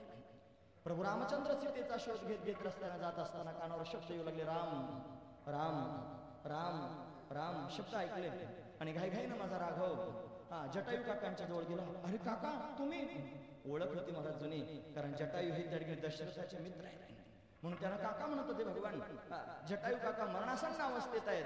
त्यांचं मस्तक आपल्या मांडीवर घेतलं, कुरवाळू लागले आणि विचारू लागले, सांगा जटायू काका मी तुम्हाला काय देऊ? तुमचे पंख परत जोडून देऊ का? तुम्हाला नवजीवन देऊ का? तुम्हाला काय देऊ मला सांगा. जटायू काकाने सांगितलं, रामा अरे माझ्यासारखा भाग्यवान मीच आहे, माझी थट्टा करतोस काय? अरे माझा अंतकाल समय जवळ आलाय, किती भाग्याची गोष्ट आहे. तू त्या जगाचा मालक आहेस राघवा, तू माझ्याजवळ अंतकाल समयाला बसलेला आहेस. माझं मस्तक तुझ्या मांडीवर आहे, तू तुझ्या हाताने माझ्या मस्तकाला कुरवाळतोयस आणि मी माझ्या किलकिला डोळ्याने तुझ्याकडे पाहतोय आणि माझ्या मुखामध्ये राम राम राम राम शब्द त्या ठिकाणी बाहेर पडतोय. असा सुंदर योग माझ्या जीवनात पुन्हा केव्हा येईल? मला आज मरण हवंय, बस माझं शरीर मला सोडायचंय. मी जोपर्यंत शरीर सोडत नाही तोपर्यंत असाच थांब. मला तुझ्याकडे पाहत पाहत प्राण सोडायचे. तुका म्हणे जीवभाव देवा पायी जीवभाव देवाच्या चरणावर ठेवला. काही मागितलं नाही महाराज. जटायू काकाने शरीर सोडून दिलं. वयाच्या 7 वर्षापासून तर 80 वर्षाच्या वयापर्यंत वाट बघणारी शबरी म्हणतात 4 दिशेचे रस्ते झाडून काढत होती. रोज सडा समार्जन करत होती, रोज त्याच्यावर फुलं आणत होती, रोज तात्कालीन फलं आणत होती, गडवा भरून पाणी आणून ठेवत होती, पाद्यपूजेचं सामान आणून ठेवत होती, रोज करत होती. आणि त्याच्या पुढचा मुद्दा सांगतो, झोपतच नव्हती, जागीच राहत होती. कारण तिला मातांग ऋषींनी सांगितलं होतं की भगवान येतील, राम तुझ्या आश्रमात येईल आणि तुला भेटेल, पण दिवसा येईल की रात्री येईल सांगितलं नव्हतं. कोणत्या महिन्यात येईल सांगितलं नव्हतं, कोणत्या वेळेला येईल सांगितलं नव्हतं. येईल इथपर्यंतच माहित होतं, केव्हा येईल माहित नाही. मग मी जर झोपले आणि मी झोपेत असताना जर राम येऊन गेला मग काय करू? जागीच राहिली पाहिजे. तुम्ही ऐकतात ना सर्वजण, गोष्ट नाही सांगत. ज्याला देव पाहिजे तो झोपतच नाही, तो जागाच राहतो. त्याला झोप येईल कशी? त्याचा अंतकरण तळमळत नाही, मला देव हवाय. तो जेवत नाही, त्याला भूक लागत नाही, त्याला वाटतं देव केव्हा भेटेल. तो व्याकुळ होत असतो सतत. शबरीच्या आश्रमात भगवान जाण्याकरिता निघाले आणि माझ्या भगवंताचा अवतार सांगू तुम्हाला. निषादाला विचारलं, निषादाला म्हणे निषाद मला शबरीला भेटायला जायचंय, पंपा सरोवराच्या जवळ मला शबरीला भेटायला जायचंय, मला घेऊन चल. निषाद हसला म्हणे काय देवा, अहो ती भिलीन म्हणे म्हातारी आणि तिला तुम्ही भेटायला चालले. बावळटबाई आहे म्हणे, ती सारखी लोकांबरोबर भांडत असते, सगळ्या रस्त्यानं फुलं अंतरत असते, कोणाला त्याच्यावर चालू देत नाही, रोज भांडण करते. तुम्ही तिला भेटायला चालले? रामप्रभू रागावले, धनुष्य हातात, माझ्या शबरीच्या विरोधात जर एक शब्द बोलशील तुझं मस्तक जोडून टाकेन. अरे तो निषाद थरथर कापू लागला. देवा चुकलं माझं, चला. शबरीच्या आश्रमात घेऊन गेले. शबरीची भेट भगवंताची झाली. सगळ्यांना प्रसंग माहिती आहे, मला तो प्रसंग सांगून लांबवायचा नाही. महत्वाचा मुद्दा आहे. जेव्हा तिची बोरं खाऊन झाली, तिनं पाद्यपूजा केली, सगळ्या गोष्टी झाल्या, त्यावेळेला शबरीनं प्रभू रामचंद्रांच्या मांडीवर मस्तक ठेवलं. भगवान तिचं मस्तक कुरवाळू लागले आणि शबरीला भगवंतानं भक्तीचा उपदेश केला. नवविधा भक्ती भगवंतानं स्वतः शबरीला सांगितली. आणि सगळे ऐकून झाल्यानंतर तिला शेवटी विचारलं, शबरी सांग, जन्मभर माझी वाट पाहतेस, मी तुला काय देऊ? म्हणे काहीच नको देऊ, तू यावा हीच माझ्या पोटात इच्छा होती, तू आलास. आता तोपर्यंत इथे थांब जोपर्यंत मी माझे प्राण सोडत नाही. केवढं भाग्य आहे का? शबरीनं भगवान रामचंद्रांच्या मांडीवर दरम्यान स्वतःचे प्राण सोडले. एवढं भाग्य आपल्या भाग्यात केव्हा येईल याचा कोणी विचार करतोय? करत नसाल तर करा. हेच तर त्यांच्याकडे पाहून शिकायचं. म्हणून तर म्हणतो आदर्श त्यांना ठरवा. हे तर मला सांगायचंय. स्वतः भगवान शबरीला भेटायला आला, स्वतः भगवान कुर्मदासाला भेटायला आला, स्वतः भगवान जटायू काकांना भेटण्याकरिता आला. हा स्वतः भेटण्याकरिता जातो, हा तर त्याचा स्वभाव आहे. फक्त आपल्या पोटामध्ये त्याच्या भेटीची तळमळ लागली पाहिजे. आपली तळमळ वाढली की भगवंताची तळमळ वाढत असते. हा महत्वाचा विचार आहे. आणि तो तळमळू लागला की भेटत असतो. फक्त आपण आपल्या तळमळीची उंची वाढवली पाहिजे. जीवना वेगळी मासोळी सांगतात, पाण्यातून बाहेर काढलेली मासळी जशी तळमळ करते तसं माझं अंतकरण परमात्म्याच्या भेटीकरिता तळमळावं. मी त्या ठिकाणी व्याकुळ हो भगवंताच्या भेटीकरिता. तुकोबाराय म्हणतात, हे जुरोनी पांघराहो पाहे आता, जुरोनी पांघराहो जुरोनी पांघराहो पाहे आता, जुरोनी पांघराहो पाहे आता. पंढरीनाथा भेटावया, पंढरीनाथा भेटावया, पंढरीनाथा भेटावया. झुरोनी पांजरा हो पाह्या, येई पंढरीनाथा भेटावया. झुरोन पांजरा, पांजरा म्हणजे मरतुकडा. आमच्याकडे पांजरा पोळ म्हणतात, त्याला पांजर पोळ म्हणतात. म्हणजे जे मरतुकडे जनावर आहेत ना, ते जिथं नेऊन घातले जातात त्याला पांजर पोळ म्हणतात. आता माणसांचं पण निघालं. कळतं ना तुम्हाला मी काय सांगतो? आता पूर्वी जनावरांचा होता, आता माणसांचा सुद्धा आहे. आणि तो तयार आहे महाराज. केव्हा एकदा थकलं म्हणतात की ते बरोबर जातं तिथं. आता ते म्हणा तुम्ही काय म्हणायचं असेल, त्याला अनेक नाव आहेत, असू देत. पांजरा म्हणजे मरतुकडा. देवा तुझी वाट पाहता पाहता त्या मरतुकडा झालो, केव्हा एकदा मला भेटशील. झुरोनी पांजरा हो पाहे आता, येई पंढरीनाथा भेटावया. मनुष्य पांजरा मरतुकडा केव्हा होतो, किंवा त्याला चिंता लागते. झुरण लागते ना महाराज. झुरण, तुम्हाला झुरण शब्द कधी ऐकण्यात आहे का? झुरणं, झुरणं फार महत्वाचं आहे. एकदा काय झालं, दृष्टांत सांगतो, तुम्ही ऐकतात ना सर्वजण, लक्षपूर्वक ऐका. एकदा एका मुलाचं लग्न झालं. पूर्वीच्या काळामध्ये विचारलं जात नव्हतं मुलांना सुद्धा आणि मुलींना सुद्धा, की याच्याशी लग्न करायचं, हिच्याशी लग्न करायचं, काही नाही. डायरेक्ट लग्न त्या ठिकाणी आंतरपाठ बाजूला झाल्यावरच एकमेकाला पाहायचं. हा पूर्वीचा काळात. लग्न झालं आणि लग्न झाल्यानंतर त्या ठिकाणी पाहायला मिळालं महाराज, नवरदेव 50 किलोचा होता आणि नवरी 150 किलोची होती. किती तफावत? 100 किलोची होती. एवढं त्या ठिकाणी होतं. लग्न झाल्यानंतर त्या ठिकाणी नवरदेवाच्या पोटात चिंता वाढली. आता काय करायचं, ही एवढी मोठी त्या ठिकाणी 150 किलोची नवरी आहे आणि माझ्या गळ्यात त्या ठिकाणी घातली. आता मी काय करायचं? त्याला सारखी झुरण लागली, सारखी चिंता लागली. म्हणजे ते अजून मरतुकडं झालं. कोणीतरी विचारलं मित्रांनो, झालं काय तुला? लग्न झाल्यावर लोक खुश होतात, आनंदी होतात, तो असा मरतुकडा का झाला असा विचार त्या ठिकाणी पडला. त्यांनी सांगितलं लग्न झालं पण बायको 150 किलोची. आता तिला पाहून त्या संस्कार मला करायचं, लोक मला हसतात ना, मी आता काय करू, मला अशी चिंता. तो मित्र मोठा हुशार होता. तो म्हणला, हे बघ एक काम कर, मी सांगतो तेवढा मंत्र त्या ठिकाणी म्हणायचा. म्हणजे काय मंत्र? त्याला वाटलं मंत्र सांगतोय काय. तो म्हणे कायच. रोज सकाळी उठलं की तिला म्हणायचं, चल मला बाहेर दिशेला जायचंय, डबा भरून दे, नाहीतर एवढंच म्हणायचं, मला डबा भरून दे नाहीतर. एवढं म्हणलं तर थांबायचं, पुढचं काही बोलायचं नाही अजिबात. त्यानं तसंच करायचं. मग तिकडून आलं की म्हणायचं मला आंघोळ करायची, गरम पाणी आणून दे, नाहीतर पुढचं काय बोलायचं. आंघोळ झाली, पूजा झाली की म्हणायचं मला चहा प्यायचा, चहा करून दे, नाहीतर. त्याने ते म्हणायचं. त्याचा रोजचा कार्यक्रम सुरू झाला. ती बाई विचार करायला लागली, हा म्हणतो मला आंघोळीला पाणी दे, नाहीतर काय करेल, मला चहा करून दे, नाहीतर काय करेल, मला नाश्ता आणून दे, नाहीतर काय करेल. तिच्या सारखा मनामध्ये विचार. सासू आईसारखी, सासरा बापासारखा, दीर भावासारखा, ननंद बहिणीसारखी, नवरा पण फार प्रेमळ, सगळ्या गोष्टी. पण नाहीतर कुठे आड, हे नाहीतर का म्हणतोय, नाहीतर काय करील हा, असा विचार सारखा तिच्या मनात यायला, सारखा विचार मनात घोळत होता. नाहीतर परिणाम तिला सारखी झुरण लागली. 150 किलोची 100वर आली. मग त्याची आणखी 75वर आली आणि मग 75 किलोची म्हणजे निम्म्यानं झाली आणि माहेरी गेली. त्यावेळेला आजी तिला भेटली. तिने विचारलं, भाई जाताना अशी दष्टपुष्ट होती, चेहरे हाडाची तू, आणि येताना त्यांनी अशी का झाली, काय नेमकं असं ज्या त्यांनी तिने विचारलं. खरं सांगू तुम्हाला, तुम्ही ऐकतात ना सगळेजण, ज्या बाईला वाटतं ना आपला संसार सुखाचा व्हावा, तिनं आपल्या प्रपंचातले गाराणे कधीच त्या ठिकाणी माहेरी सांगायचे नाही. जी बाई माहेरी गाराणे सांगते तिला नांदता येत नाही. हा महत्वाचा विचार. तिचं नांदणं जर सुखाचा भाव वाटत असेल, तिनं गाराणं सांगायचं नाही. पण तिनं सांगितलं महाराज त्या ठिकाणी गाराणं. ती आजी विचारलं, तिनं सांगितलं सगळं चांगलं आहे. फक्त एकच गोष्ट बिघडली. म्हणे काय? एवढंच ऐकलं ते म्हणतात सकाळी उठल्यावर मला आंघोळीला पाणी आणून दे, नाहीतर मला चहा करून दे, नाहीतर मला नाश्ता आणून दे, नाहीतर. म्हातारी मोठी हुशार होती. आता आता जुनी म्हातारी होती ती. तिनं सांगायला सुरुवात केली, हे बघ काही घाबरायचं नाही, काही चिंता करायची नाही. तो जर म्हटला ना मला आंघोळीला पाणी आणून दे, नाही तर गरम पाणी दे मला आंघोळीला, नाही तर तुम्ही फक्त एवढंच म्हणायचं, नाहीतर काय करणार, एवढंच म्हणायचं फक्त, बाकी काय म्हणायचं. ते जर म्हणले मला चहा आणून दे, नाहीतर तू म्हणायचं नाहीतर काय, नाहीतर काय करणार, मला नाश्ता दे, नाहीतर काय करणार, एवढंच म्हणायचं. दुसऱ्या ती गेली नांदायला पुन्हा, आणि गेल्यानंतर पुन्हा असाच प्रसंग आला. सकाळी उठल्यावर तो म्हणला चाल मला आंघोळीला गरम पाणी आणून दे, नाहीतर ती म्हणली नाहीतर काय करणार, तुम्हाला गार पाण्याने करीन.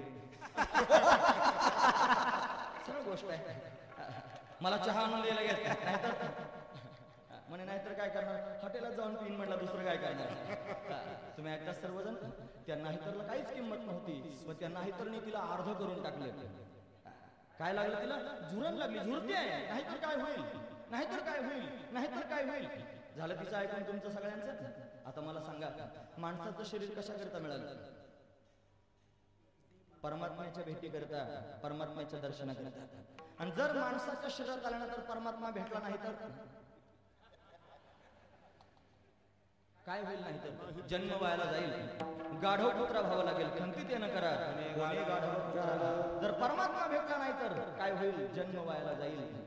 मोठी स्थिती आहे महाराज. पण आपल्याला झुरण लागत नाही, जन्म व्हायला गेला तर काय करू, जन्म व्हायला गेला तर काय करू, कुणी झुरत नाही, म्हणून परमात्मा येत नाही. झुरल्याशिवाय येत नसतो. तुकोबरा म्हणतात झुरवणी पांजरा खूप आहे आता, येई पंढरीनाथा भेटावया. चित्तामध्ये व्याकुळता निर्माण व्हावी, चित्तामध्ये तळमळ निर्माण व्हावी भगवंताच्या भेटीची, आणि ती त्या साधू संतांकडे पाहून निर्माण व्हावी. हे साधू संत त्यांनी आपल्या समोर क्रिया करून दाखवतायत. उदाहरण आहे जटायूचं, उदाहरण आहे महाराज शबरीचं, उदाहरण आहे कुर्मदासाचं, की भगवान भेटण्याकरिता गेले आणि कुर्मदासाला विचारू लागले, सांग तुला काय दे. त्यानं सांगितलं नाही, तुझी सवय आहे मला माहिती आहे, प्रत्येकाला विचारतोस काय दे, काय देऊ नकोस. त्याने जे मागितलं तेच मागतोय. तुझ्या मांडीवर असंच माझं मस्तक राहू दे, आणि तुझ्याकडे पाहता पाहता माझे प्राण जाऊ दे, याच्यापेक्षा काही नको आहे. म्हणजे हा सर्वांना भेटण्याकरिता जातो, फक्त तिथे तळमळ गरजेची आहे, हा महत्वाचा विचार आहे. तिथे अंतकरणासारखी व्यथा महत्वाची आहे, हा महत्वाचा विचार. तुकोबरांनी या सगळ्या लोकांना बारकाईनं अभ्यासलं, बारकाईनं पाहिलं, त्यांचा अभ्यास केला, आणि अभ्यासांती त्यांना कळालं परमात्मा भेटत असतो, परमात्मा भेटायला येत असतो. आजच्या लोकांना हेच मान्य नाही की परमात्मा भेटायला येत असतो. अरे येत असतो बाबा. चुकीचा विचार करू नका, निगेटिव्ह विचार करू नका, नकारात्मक विचारधारा तुमच्या अंतःकरणात असेल काढून फेकून द्या. परमात्मा येत असतो आणि भेटत असतो महाराज, निश्चित ठिकाणी भेटत असतो. तुमच्या अंतःकरणातल्या भावनेवर ते सर्व त्यांनी अवलंबून आहे. पण तेवढी भावनेची उंची निर्माण करा. भावच कारण आहे परमात्म्याच्या दर्शनाकरता, भावाची कारण, भावाची कारण, भावच कारणीभूत आहे परमात्म्याच्या दर्शनाकरता. भावेन देवम कलये नरेंद्र. भाव नसेल तर देव करणारच नाही. भाव जर असेल तर खांद्यावर वाहून घेऊन जातो. भावा एकासाठी हा त्याचा स्वभाव आहे. म्हणून भाव अंतःकरणात ठेवला पाहिजे. परमात्मा भेटेल आणि मला सुद्धा भेटेल, का नाही भेटणार? आपण तर आहोत तो पशूंना भेटतो, पशूंना भेटतो. गजेंद्रानं हाक मारली, भेटण्याकरिता गेला.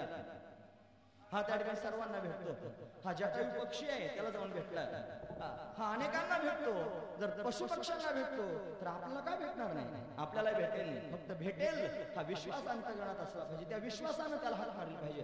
तुकोबराने या सगळ्या लोकांकडे बारकाईनं पाहून विश्वास अंतःकरणात धारण केला. त्यांच्याकरिता जर आला तर माझ्याकरिता काय नाही. त्यांना जर दर्शन दिलं तर मला का दर्शन द्यायचं? त्यांना जर भेटला तर मला का भेटणार नाही? तुकोबरायांच्या अंतःकरणात हा भाव दूर झाला आणि भगवंताच्या भेटीविषयीची तळमळ निर्माण झाली. त्यांच्या जीवनामध्ये तरी व्यथा निर्माण झाली. देव का भेटत नाही? तळमळू लागलं चित्त, देव का भेटत नाही? कोणाला सांगू, कोणाला विचारू? उसावेसी हिची वाटे, जे जे भेटत आहे असे देव कृपा करील मज काय केव्हा भगवान भेटेल? सारखं अंतःकरण व्याकुळ होऊ लागलं.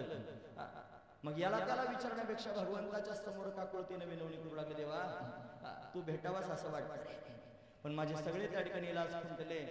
मला काही स्वतःहून करता येत नाही, मला एकच करता येतं, तुझा धावा करावा आणि तुझ्या समोर काकुळतीने येऊन विनंती करावी. देवा हे पंढरनाथा, तुझ्या भेटीकरिता तळमळ व्यथा अंतःकरणात निर्माण झालेले, केव्हा एकदा येशील? ही व्यथा अंतःकरणातली भगवंताच्या समोर तुकोबराय प्रगट करतात. भेटीला गे पंढरीनाथा, भेटीला गे पंढरीनाथा,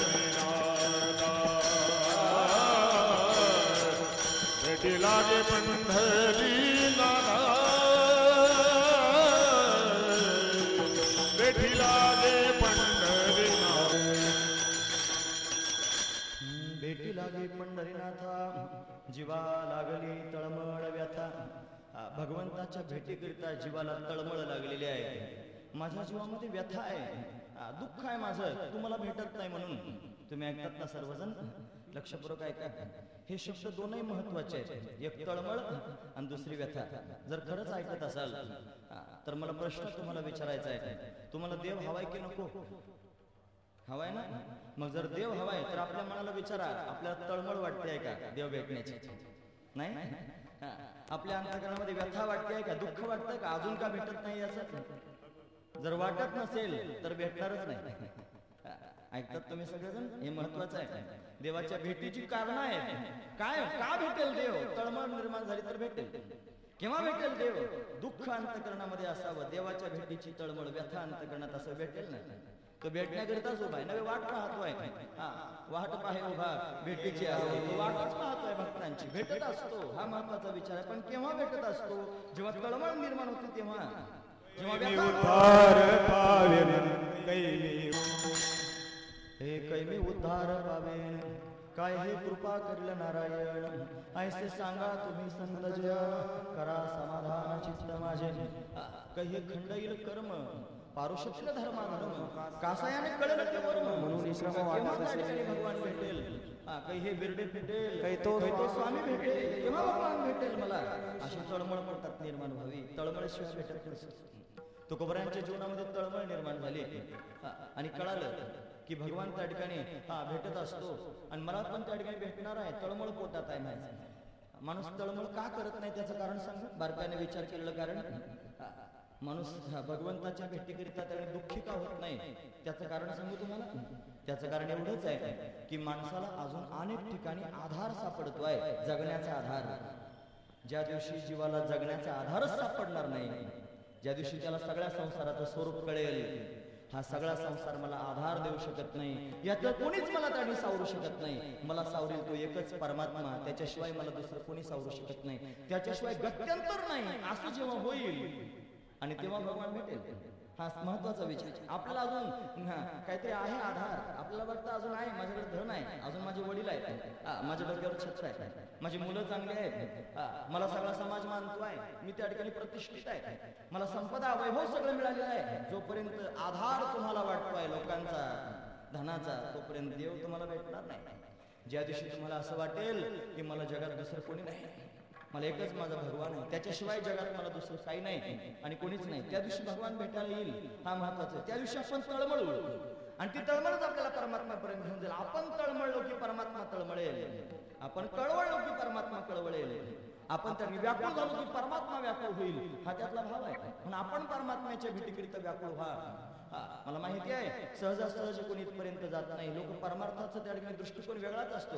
लोक परमार्थाकडे पाहण्याच्या वेगळ्या धुंदीत असतात. त्यांना वाटतं हाच परमार्थ आहे. फार चांगलं मला बोलता येतं म्हणजे मी परमार्थ करतो असं बऱ्याच वेळेला मला वाटतं.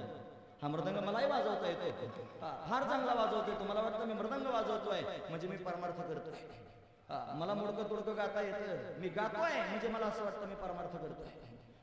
मला फार सुंदर सप्ताहाचं नियोजन करता येत आहे, मी हे नियोजन करतोय, मला वाटतं मीच परमार्थ करतोय. एवढं करणंच परमार्थ नाही. परमार्थ करणं म्हणजे तळमळणं भगवंताच्या भेटीकरिता.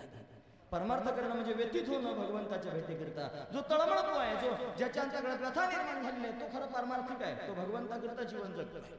तुकोबराय म्हणतात भेटी लागली पंढरीनाथा, जीवा लागली तळमळ व्यथा. माझ्या जीवाला तळमळ लागली, व्यथा लागली, केव्हा एकदा त्याने भेटशील आणि तुझ्या भेटीनं त्या ठिकाणी मी केव्हा कृतार्थ होईल, हा भाव माझ्या अंतःकरणात आहे. म्हणून त्या ठिकाणी अभंगाच्या दुसऱ्या चरणात भगवंत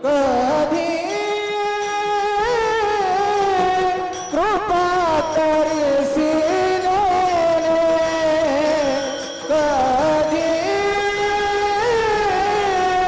कृपा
कधी कृपा करशिने मज दिनाचे धावणे.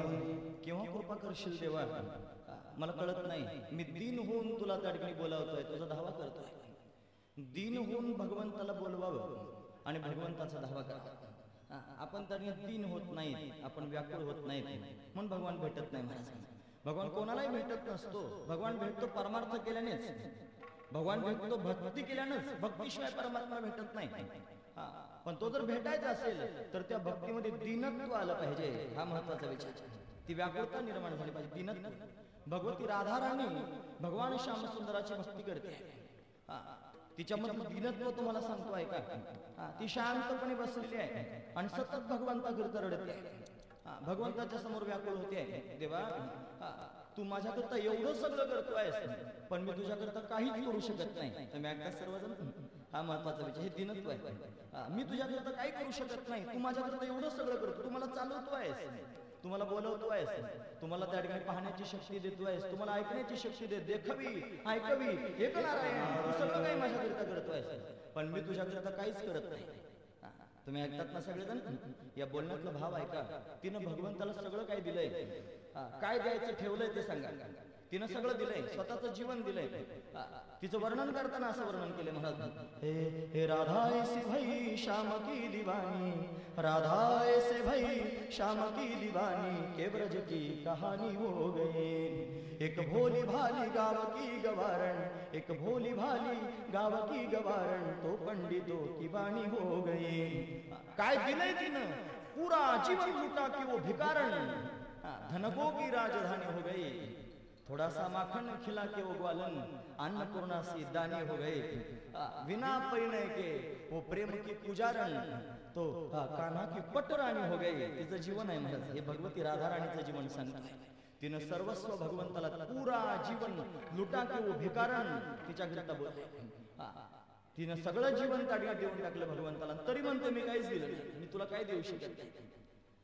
याच्या विरुद्ध आपलं सांगू थोडस.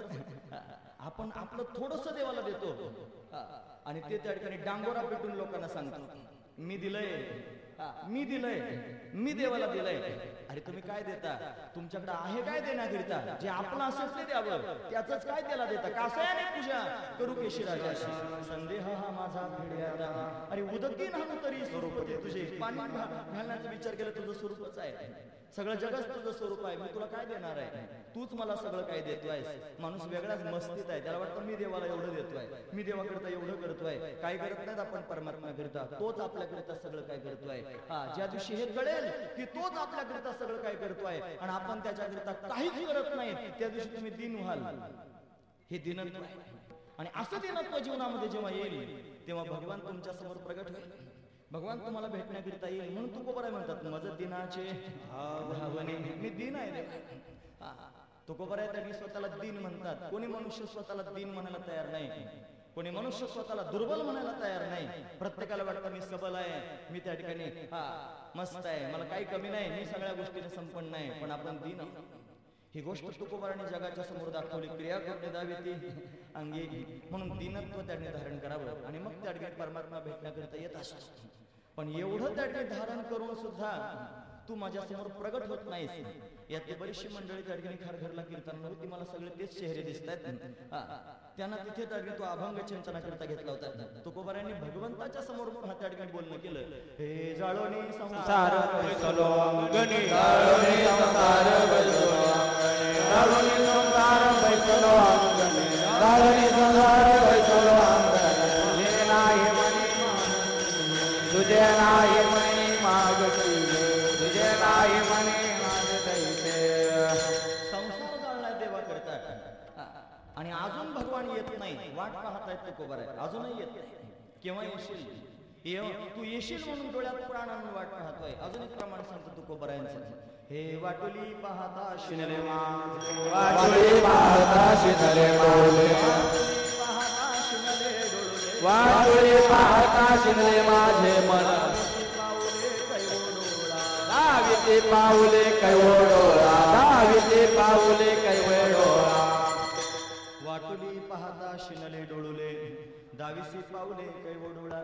तू माय माऊली कृपेची सावली, विठ्ठली माहिती वास तुझी काबा मोकलिले मला का सोडून दिलंस, कोणा निरविले या लोकांच्या हातात दिलंस, कठीण कैसे झाले हृदय तुझे या लोकांच्या हातात, म्हणजे कोणाच्या हातात मला दिलंस, जे बळे बांधून या देती काळा, जे बळच बांधून काळाच्या हातात देतात, काही बरोबर देत नाहीत, मला सगळं काढून घेतात असले त्यातले लोक जे फक्त स्वतःच्या स्वार्थाकरिता जगतात, यांना माझी काही पर्वा नाही, मी त्यांच्या सुखाकरिता त्यांना प्रिय वाटतोय.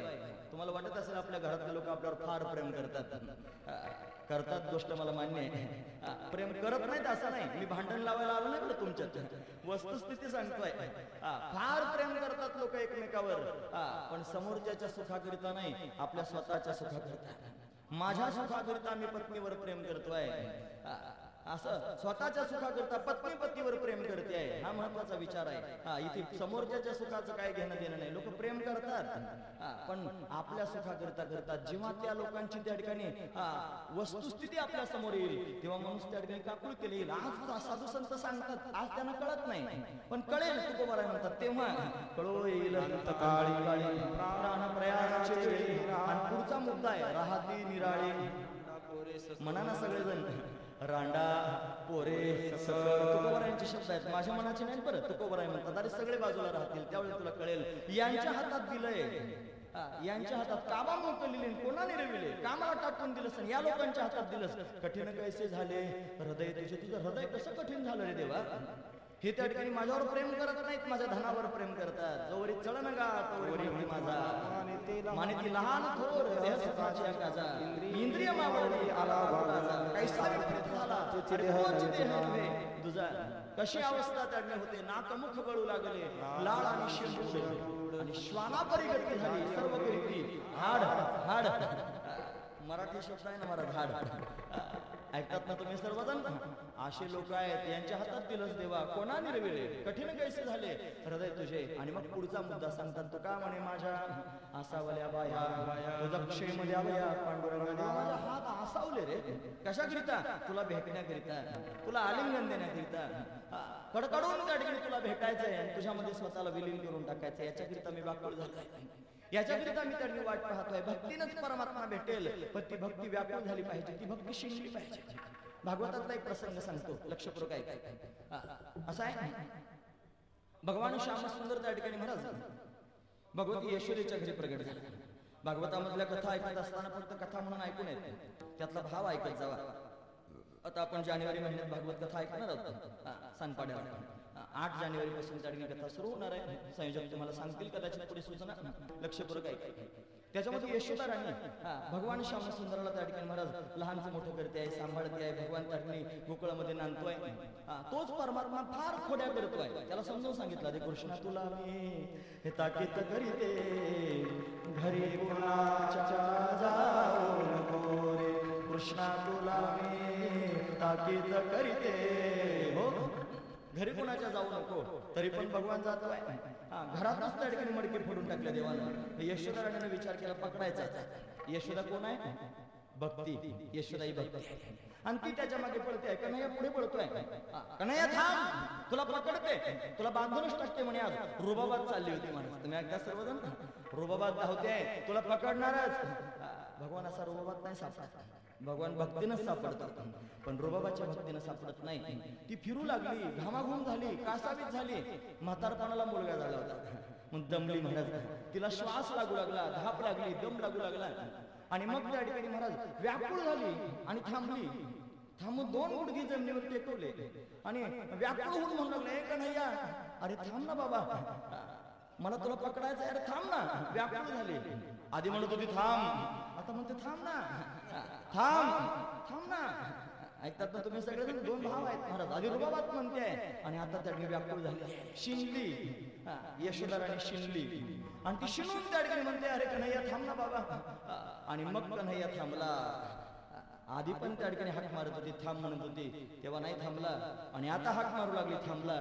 आधी रुबाबात बोलत होती, रुबाबात नाही भेटत, देवासमोर रुबाब नाही चालत महाराज कोणाचा. भगवान भेटत असतो शिनल्यानंतर. शिन जेव्हा येतो, साधन करता करता दमतो, ज्या वेळेला जीव व्याकुळ होतो, कासावीस होतो, सगळे उपाय थांबून जातात, तेव्हा त्याला शिन येतो. आणि मग व्याकुळ होऊन त्या ठिकाणी म्हणतो, देवा आता मी शिनलो रे, केव्हा एकदा मला भेटशील. तुकोबाराय भगवंताची वाट पाहता पाहता शिनले. त्यांचं मन शिनलं, त्यांची डोळे वाट पाहता पाहता शिनले आणि भगवंताला सांगू लागले, शिनले माझे मान, शिनले माझे मान, शिनले माझे मान, शिनले माझे मान, शिनले माझे मान,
कधी कृपा करसी रे, कधी कृपा करसी रे,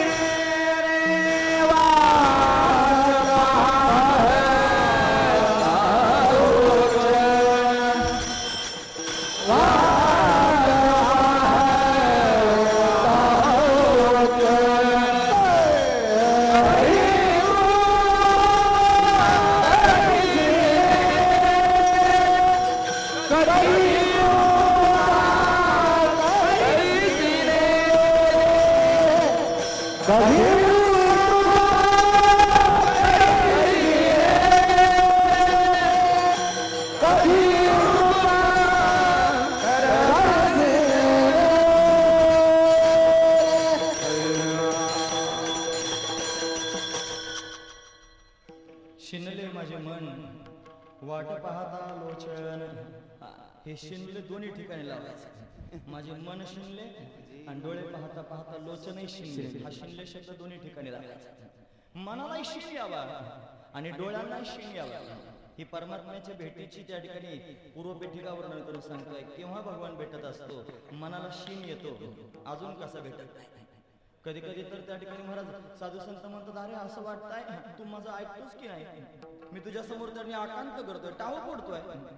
याच्या विरुद्ध तर भंडारा डोंगरावर जाऊन बसत. गावात लोकांसमोर कसा टाहो फोडता येईल. इथं जर त्या ठिकाणी तुमच्या एखाद्या घरामध्ये एखादा माणूस टाहो फोडून ओरडायला लागला, काय म्हणतील लोक? ते म्हणतील हा बावळला, याला कुठेतरी घेऊन चला, याची पावली हरवली, याचा वरचा मजला रिकामा झाला. लोक म्हणतील ना, याला ऍडमिट करा म्हणतील कुठेतरी नेऊन. असं तर होण्याची दाट शक्यता आहे. टाहो फोडायचा आहे, याच्याकरिता एकांतात आलोय. सर्वस्वाचा त्याग करून त्याने तुला हक्का मारतोय. मी अट्टहास करतोय, माझ्या विठोबाचे नाम अट्टहास उच्चारा असं सर्वांना सांगतोय ना. अट्टहास करून तुला बोलावतोय आणि अजूनही तू येत नाही, म्हणून त्या ठिकाणी माझं मन शिनलं रे देवा. असं वाटतं त्याने कुठून येशील, कोणत्या बाजूने येशील. निढळावरी कर ठेवणी वाट मी वाट पाहतोय, केव्हा एकदा येशील. माझं अंतकरण तळमळत आहे तुझ्या भेटीकरिता. गरुडावर बसून माझा कैवारी केव्हा एकदा येईल. तू गरुडावर बसून केव्हा येशील, मला केव्हा सांभाळशील, मला केव्हा दर्शन देशील, असा भाव माझ्या पोटात आहे. माझं मन त्या ठिकाणी वाट पाहून पाहून शिनलंय. माझे डोळे त्या ठिकाणी वाट पाहतायत. त्या डोळ्यांना शीन आला अक्षरशः, तरी पण तू अजून प्रगट होत नाही. मी काय शीन आला पाहिजे, तो शीनच महत्वाचा आहे माझा. निदान असं तरी म्हणावं, देवा मी सप्ताह करून करून शिनलो रे, एकदा तरी ये, एकदा तरी मला भेट. मी वाऱ्या करून करून दमलो, एकदा तरी मला भेटायला ये. मी पोथ्या वाचून वाचून त्या ठिकाणी थकलो, मला एकदा तरी भेटायला ये. असं तरी म्हणा निदान. येईल ना भेटायला. आपण तसंही म्हणत नाही महाराज, का आपण शिनतच नाही. शिनतच शिनणारा माणूस दिसून येतो, शिनणारा माणूस ओळखू येतो, झुरणारा माणूस ओळखू येतो, मगाची झुरण ओळखू येते. त्याच्यावरच्या त्या ठिकाणी पडसादच काय वेगळे असतात, त्याच्या अंतर्गणातला भाव काय वेगळा असतो, त्याचं बोलणं काय वेगळं असतं. तुका म्हणे मज कळते चाचणी आणि बडबडीची वाणी अथवा. मी परीक्षक आहे, मला माणूस पाहिलं की त्याच्या अंतकरणातला भाव कळतो, याच्या पोटात काय खलबत चाललंय, याला काय पाहिजे, याला संसार पाहिजे की याला परमात्मा पाहिजे, मला कळत नाही. मला चाचणी करता येते. तो कोबराय परीक्षक आहेत, त्यांना सगळ्या गोष्टी कळतात. म्हणून खऱ्या अर्थाने त्या ठिकाणी शीन आला पाहिजे. परमात्म्याच्या दर्शनाकरिता अंतकरण व्याकुळ झालं पाहिजे. कसा शीन आला पाहिजे? जसं त्या ठिकाणी भूक लागलेलं मनुष्य शिनून जातो, त्याला भूक लागलेली असते आणि भूक लागल्यानंतर अन्न त्याला खायला मिळू नये. बऱ्याच वेळेला असं असतं, गरीब लोकांना अन्न खायला मिळत नाही हे आपण ऐकलं, पण बऱ्याच वेळेला श्रीमंत लोकांना अन्न खायला मिळत नाही. कामच एवढे असतात, जेवायला वेळच मिळत नाही. सकाळी उठल्यापासून संध्याकाळपर्यंत अशी धावपळ असते, बोलायला सुद्धा कोणाशी वेळ नसतो. जेवायला कधी वेळ मिळेल? शिनून जातात बिचारे, जेवणा वाचून शिनतात. गरीबही शिनतो आणि श्रीमंतही शिनतो, आणि त्याला भूक लागली खायला काही मिळालं नाही, मग त्याचं तोंड बघा.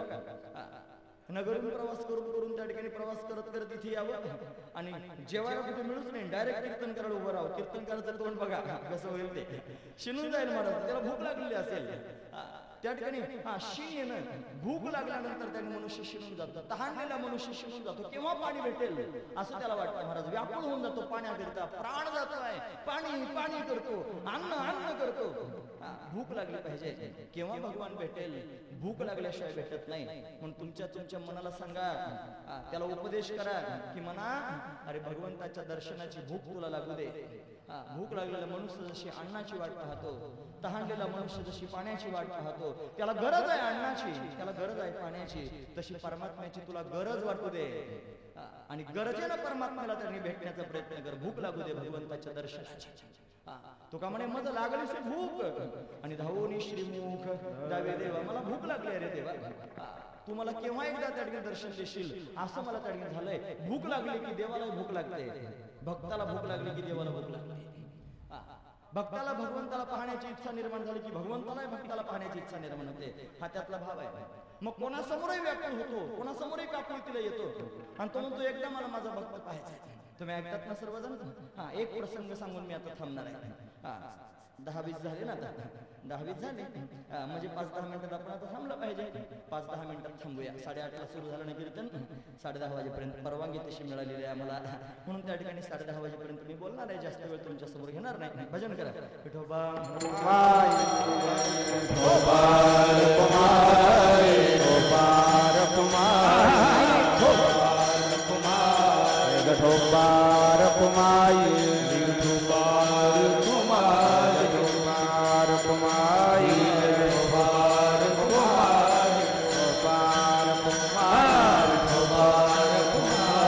गठोबार कुमाई, गठोबार कुमाई, गठोबार कुमाई, गठोबार कुमाई, गठोबार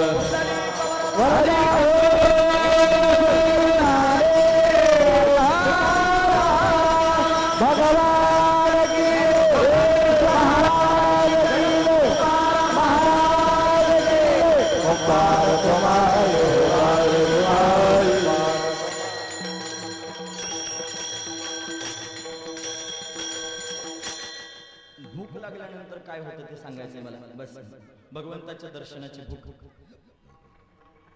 एकदा काय झालं, आपल्या वारकरी संप्रदायामध्ये त्या ठिकाणी महाराज प्रसिद्ध असणारे संत मीराबाई, मीराबाईसाठी घेतो विषय त्याला. दामाजीचं झालं पाडेवार आपण ऐकतो ना. मीराबाई म्हणतात ही मीरा लहान होती, 4-5 वर्षाची. ती 4-5 वर्षाची असताना त्या ठिकाणी महाराज तिची आई आजारी होती. आई म्हणतात लहानपणी तिच्या आईचे छत्र हरवलं होतं, ती आई आजारी होती. आणि ती आजारी असताना, आई आजारी असताना ही मीरा आईजवळ त्या ठिकाणी जाऊन बसली होती. योगायोगानं रस्त्याने एक वरात चालली होती. वरात होती लग्नाच्या, आता लग्न सराईच आहे म्हणून वरात त्या ठिकाणी नवरदेव मिरवणूक त्या ठिकाणी होत होती. नवरदेव मिरवला जात होता. ती वरात त्या ठिकाणी चालली. मिरेनं आपल्या आईला विचारलं, आई हे काय आहे ग? आईनं सांगितलं बाळा ही वरात आहे. म्हणे कशाची? म्हणे हा नवरदेव चाललाय नवरीला त्या ठिकाणी घेण्याकरिता. तो तिला त्या ठिकाणी घेऊन येणार आहे, त्याचा विवाह त्या ठिकाणी होणार आहे, बायको आणण्याकरिता चाललाय. हा त्या ठिकाणी नवरदेव आहे. म्हणे आई हे लग्न त्या ठिकाणी होत असतं, सगळ्यांचं होत असतं का ग? छोट्याशा मिरेने विचार. लहान मुलांना फार प्रश्न असतात, ते काय विचारतील सांगता येत नाही. कधी कोणता प्रश्न विचारतील पेचात टाकून देतात मला, ते सांगता येत नाही काय विचारतील. विचारलं माझं पण लग्न होईल का ग? 4 वर्षाच्या मिरेने विचारलं. आणि सांगितलं होईल ना. मग सांग म्हणे मला आता माझं लग्न कोणाबरोबर होईल. आता काय सांगा, 4-5 वर्षाचं लेकरून त्याला काय सांगू कोणाशी लग्न त्या ठिकाणी होणार आहे? सांग म्हणे आताच माझं लग्न कोणाशी होणार आहे? तुम्ही ऐकतात ना सर्वजण? भगवंताची प्रतिमा त्या ठिकाणी समोर होती श्यामसुंदराची, श्रीकृष्ण परमात्माची. त्या आईने त्या ठिकाणी महाराज त्या मिरेला त्या ठिकाणी बोट दाखवलं, सांगितलं बाळ तुझं लग्न कोणाशी होईल ते विचारतेस ना, तुझा पती कोण होईल ते विचारतेस ना, ऐक हा कृष्ण परमात्मा तुझा पती होईल. आईनं सांगून टाकलं, वेळेला काय उत्तर आठवलं नाही ना महाराज, म्हणून सांगून टाकलं तिने, हा परमात्मा तुझा पती होईल. एवढं सांगितलं आणि कालांतराने ती आई मरून गेली. पण हिच्या पोटात सारखा विचार चालू होता की तो परमात्मा माझा पती होणार आहे, त्याला मला पाहायचंय, तो माझ्या समोर आला पाहिजे, माझा नवरा मला पाहायचा. तिचे शब्द आहेत, ऐसे वर को क्यों वरून जो जन्मे और मर जाय, वर वरो गोपाल को मर चुडलो अमर होय जाय.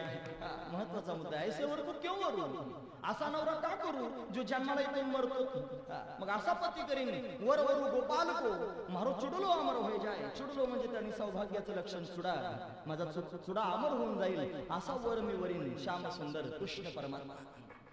4-5 वर्षाच्या वयामध्ये मिरेच्या अंतःकरणात भाव निर्माण झाला, भगवान परमात्म्याला केव्हा पाहिन, तिला परमात्म्याला पाहण्याची भूक लागली. भूक मला सांगायची, कधी भगवान भेटेल, कधी भगवान भेटेल, सारखा विचार मनात आहे. तिच्या मनामध्ये लागलेली जी भूक आहे ती भगवंताला कळाली आणि भगवंताच्या मनात भूक लागली मिरेला भेटण्याची. एक साधू बाबा होते, वयस्कर बाबा, आणि त्या बाबांना त्या ठिकाणी महाराज भगवान श्यामसुंदराची एक स्वयंभू असणारी मूर्ती मिळाली, स्वयं मूर्ती प्राप्त झाली होती, स्वयंभू होती. भगवान त्या मूर्तीमध्ये प्रत्यक्ष त्या ठिकाणी वास्तव्य करतोय अशी मूर्ती होती. योगायोगानं त्या ठिकाणी महाराज ते बाबा, साधू बाबा, ती कृष्ण परमात्म्याची मूर्ती आपल्या हातात घेऊन भ्रमण करत करत त्या राज्यात आले जिथे मीराबाई त्या ठिकाणी राहते. त्या राजमहालात त्यांनी प्रवेश केला. मीराबाईच्या आजोबांनी त्या ठिकाणी मोठा स्वागत सत्कार केला आणि स्वागत सत्कार करून त्या बाबांना बसण्याकरिता त्या ठिकाणी आसन दिलं. बाबा बसले आसनावरती. ती श्यामसुंदराची मूर्ती त्या ठिकाणी मीराबाईच्या त्या साधूच्या हातातच आहे, हातात घेऊन बसलेल्या. तितक्यात मीरा धावत धावत आली आणि तिच्या आईने तिला ते चित्र दाखवलं होतं की हाच तुझा पती होईल, आणि तो तिला दिसला त्या साधू बाबांच्या हातात. बस तिला वाटलं आता मिळाला, भूक लागली होती ना त्याला पाहण्याची, एवढा आनंद झाला, बाबा ती मूर्ती मला द्या, तो कृष्ण मला द्या, तो माझा आहे, तो माझा पती आहे, मेरे तो गिरधर गोपाल, दुसरं नकोय, माझं दुसरं कोणी नाही जगात, माझा एकटा तोच आहे, मला द्या. द्या म्हटलं की बाबानं तो कन्हैयाला हृदयाला लावलं बाबांनी आणि झाकून टाकलं. देणार नाही म्हणे, माझं जीवन आहे, माझं सर्वस्व आहे, मी देणार नाही, हा स्वयंभू आहे आणि माझ्या बरोबर त्यावेळी राहतोय, मी देणार नाही. पण मीराबाईने हट्टच केला, मला पाहिजेच म्हणे, तो कृष्ण मला द्या. तो द्यायला तयार नाही, मग काय करावं? मीराबाईची समजूत काढली आजोबांनी आणि त्या साधूनं त्या ठिकाणी तिथून पळ काढला. साधू बाबा निघून गेले आणि निघून गेल्यानंतर त्या ठिकाणी महाराज भगवंताची काय पूजा अर्चा त्यांनी केली असेल. जेवढा भाव मिरेच्या पोटात होता तेवढा भाव साधूच्या पोटात नव्हता. त्याला लोभ होता, त्याला वाटायचं मूर्ती कोणाला देऊ नये, आपली आहे ना मग कोणाला द्यायची. बऱ्याच वेळा लोकांच्या डोक्यात हेच असतं, हे आपलं आहे ना मग कोणाला द्यायचं, मग भलं का आपलं नका का कामाचं असं, काही कामाचं नसलं तरी आपणच ठेवायचं जपून ते, असं लोकांना द्यायचं नाही. तू कन्हैया तिच्या त्या साधूच्या जवळच त्या ठिकाणी राहिला. साधू त्या ठिकाणी झोपला. तुम्ही ऐकता सर्व, तुम्ही नाही झोपले ना, लक्षपूर्वक ऐका. साधू झोपला आणि झोपल्यानंतर साधूला स्वप्न पडलं. बरोबर 10:25 पडलं होतं स्वप्न. आणि स्वप्न पडल्याबरोबर त्या ठिकाणी काय झालं ते ऐका. स्वप्नामध्ये कन्हैया गेला त्या साधूच्या आणि स्वप्नात जाऊन त्या ठिकाणी महाराज त्या साधूच्या समोर हात जोडून उभा राहिला. कन्हैया उभा राहिला. फक्त हात जोडले असं नाही, 2 गुडघे जमिनीवर टेकवले आणि अनंत कोटी ब्रह्मांडाचा नायक असणारा माझा भगवान हात जोडून कळवळून त्या ठिकाणी साधू बाबाला म्हणतोय, बाबा मला तुमच्याकडे काही मागायचं आहे. अरे माझ्याकडे देव मागतोय, काय मागायचं आहे? आज तुम्ही त्या राजमहालात गेला होता, तिथे तुम्हाला छोटीशी मुरडी त्या ठिकाणी ती मुलगी भेटली होती आणि ती मला मागत होती. मला त्या ठिकाणी तिला भेटायचंय. खरं सांगू, तुम्हाला या राज्यात मी आणलंय, या गावात मी आणलंय, त्याचं कारण हेच आहे. मला त्या ठिकाणी त्या मिरेला भेटायचंय. तिला भेटण्याकरिताच मी प्रवास करतोय. इथपर्यंत मी तुम्हाला घेऊन आलो याचे कारण त्या ठिकाणी एवढंच आहे की मला ती मीरा हवी आहे. त्या मिरेकडे त्या ठिकाणी मला जायचंय. काही करा, मी तुम्हाला तुमच्या पाया पडतो, तुमच्या समोर विनवणी करतो, व्याकुळ होऊन तुम्हाला त्या ठिकाणी सांगतो, मला माझ्या मीराबाईकडे नेऊन घाला. साधूला स्वप्नात जाऊन देवानं सांगितलं, रडतोय देव आणि व्याकुळ होऊन हात जोडून म्हणतोय, मला मिरेकडे जायचंय, तिच्याच करता मी इथपर्यंत आलोय. मीराबाईनं त्या ठिकाणी अन्न पाणी त्यागलं होतं आणि रडत होती. कन्हैया आला पण येऊन निघून गेला, माझ्या समोर थांबला नाही. आता मी काय करू? आपल्या स्वतःच्या कक्षेत जाऊन त्यांनी रात्रभर बसली, रडतच होती, तिच्या डोळ्याचं पाणी थांबलं नाही, रात्रभर रडत होती. दुसऱ्या दिवशी सकाळीच त्या ठिकाणी गोष्ट झाली. काय ऐका, साधू बाबा स्वच्छभूत झाले आणि त्या ठिकाणी धावत धावत राजमहालाच्या दिशेने निघाले. राजवाड्यामध्ये प्रवेश केला आणि मोठ्या मोठ्यानं त्या ठिकाणी राजाला हाक मारू लागले. मीराबाईचे आजोबा समोरून आले आणि आल्यानंतर त्यांनी त्या ठिकाणी पाहिलं, हो बाबा काय झालं, काही काळजी करू नका, आमची मीरा तुम्हाला काही मागणार नाही, तुम्ही मूर्तीची चिंता करू नका, तुमच्याकडून हिसकावली जाणार नाही. बाबा म्हणू लागले, महाराज मी मूर्ती लपवण्याकरिता नाही आलो, मी माझी व्यथा सांगण्याकरिता नाही आलो, मला त्या ठिकाणी मोठी गोष्ट सांगायची आहे. अहो तुमच्या घरात ती 4-5 वर्षाची चिमुरडी आहे ना, ती चिमुरडी सामान्य नाही, ती तर त्या ठिकाणी अनंत कोटी ब्रह्मांडाचा नायक असणारा भगवान, त्याची प्रिय असणारी भक्त आहे. जगाचा मालक त्या ठिकाणी तिच्याकरिता वेडा झालाय, तिच्याकरिता व्याकुळ होऊन त्या ठिकाणी तिच्या दर्शनाची, तिच्या भेटीची अपेक्षा करतोय. मी उगीच आलो असं नाही, भगवंतानं स्वप्नात येऊन मला सांगितलंय मला मीराबाईला भेटायचंय, मला तिच्या स्वाधीन करून टाक, तिच्याशिवाय मला दुसऱ्या जगात कोणी नाही. भगवान सांगतोय मला तिच्या स्वाधीन करून टाक. का? मीरेच्या पोटामध्ये भूक लागलेली आहे, भगवंताला भेटण्याची भूक. ज्या दिवशी भगवंताला भेटण्याची भूक लागेल त्या दिवशी भगवान आपल्या घरी चालत येईल आणि व्याकुळ होऊन त्या ठिकाणी म्हणेल माझा भक्त कुठे आहे, मला माझा भक्त पाहायचा आहे, मला माझा भक्त दाखवा. त्याला पाहण्याकरिता भगवान व्याकुळ होईल. हा भाव भगवंताचा आहे महाराज, हे तुकोबरांना माहिती आहे. म्हणून तर तुकोबरा सांगतात मला माहिती आहे की भक्ताच्या पोटात भूक लागली की तू भेटत असतो, मला भूक लागली आहे रे तुला भेटण्याची. अभंगाचं शेवटचं चरण वर्णन करू.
लक्षपूर्वक ऐका.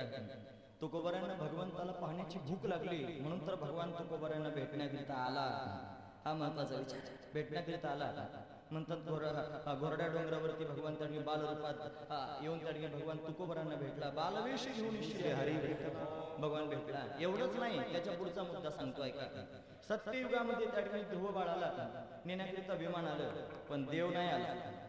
देवानं पार्श्वत पाठवले आणि भगवान त्या ठिकाणी ध्रुव बाळाला आपल्या धर्मामध्ये त्यांनी घेऊन गेला, नवीन लोक निर्माण करून दिला. पण कलियुगामध्ये भगवान त्यांनी तुकोबरांना घेण्याकरिता आला. हा महत्वाचा विचार आहे मला. सत्ययुगातल्या लोकांना जे करता आलं नाही ते कलियुगात जगद्गुरु तुकोबाराने करून दाखवलं. हा पुरुषार्थ आहे महाराज. हा ते नाही केला, हा पुरुषार्थ. म्हणून तर रामेश्वर शास्त्रीजी सांगतात धन्य तुकोबा समर्थ, ज्याने केला हा पुरुषार्थ आहे. आणि तो त्याने करून दाखवला. भगवान प्रत्यक्ष आले, स्वतः घेण्याकरिता आले. अंतकाळी विठू आमासी पावला, भगवान पावला. मला घेण्याकरिता झाला, वाडवेळ झाला उभा पांडुरंग. वैकुंठा श्रीरंग बोलावे, तो भगवान आला. तुकोबाराने दर्शन दिलं का? भूक लागली म्हणून. आणि पुढचं वाक्य सांगतो, भगवान येईल आणि तुम्हाला दर्शन देईल केव्हा? भूक लागल्यानंतर. जेवणाची नाही, दर्शनाची. आपल्याला भूक लागते, कशाची लागलेली आहे विचारा मनाला. ज्या दिवशी भगवंताच्या दर्शनाची भूक लागेल त्या दिवशी भगवान घेण्याकरिता येईल. पण तुका म्हणे भूक तुझे पहावया मुख. देवा तुझं मुख पाहण्याची मला भूक लागली. कधी कृपा करीसी नेने मज दिनाचे धावणे, मी दीन होऊन तुझ्या समोर धावा करतोय. तू केव्हा त्या ठिकाणी माझ्यावर प्रसन्न होशील हे मला माहित नाही. हाक मारणं आपला धर्म आहे, हाक मारणंच आपल्या कक्षेत आहे, पण दर्शन देणं त्याच्या कक्षेत आहे. हा महत्वाचा विचार आहे. म्हणून हाक मारत राहावी, दर्शन द्यायचं की नाही ते त्याने ठरवावं. ज्या दिवशी आपल्या हाक त्या केवढ्या अर्थतेने पोहोचेल त्या दिवशी आल्याशिवाय राहणार नाही. हा महत्वाचा विचार. कोणी कोणी हाक मारली आणि कोणाकोणाला मोठ्या प्रेमानं भगवान येऊन भेटला तुम्हाला माहिती आहे? नसेल माहिती तर सांगू. ज्ञानेश्वर माऊली, ज्ञानराज माऊली, ज्ञानेश्वर माऊली, ज्ञानराज माऊली, ज्ञानेश्वर माऊली, ज्ञानराज माऊली.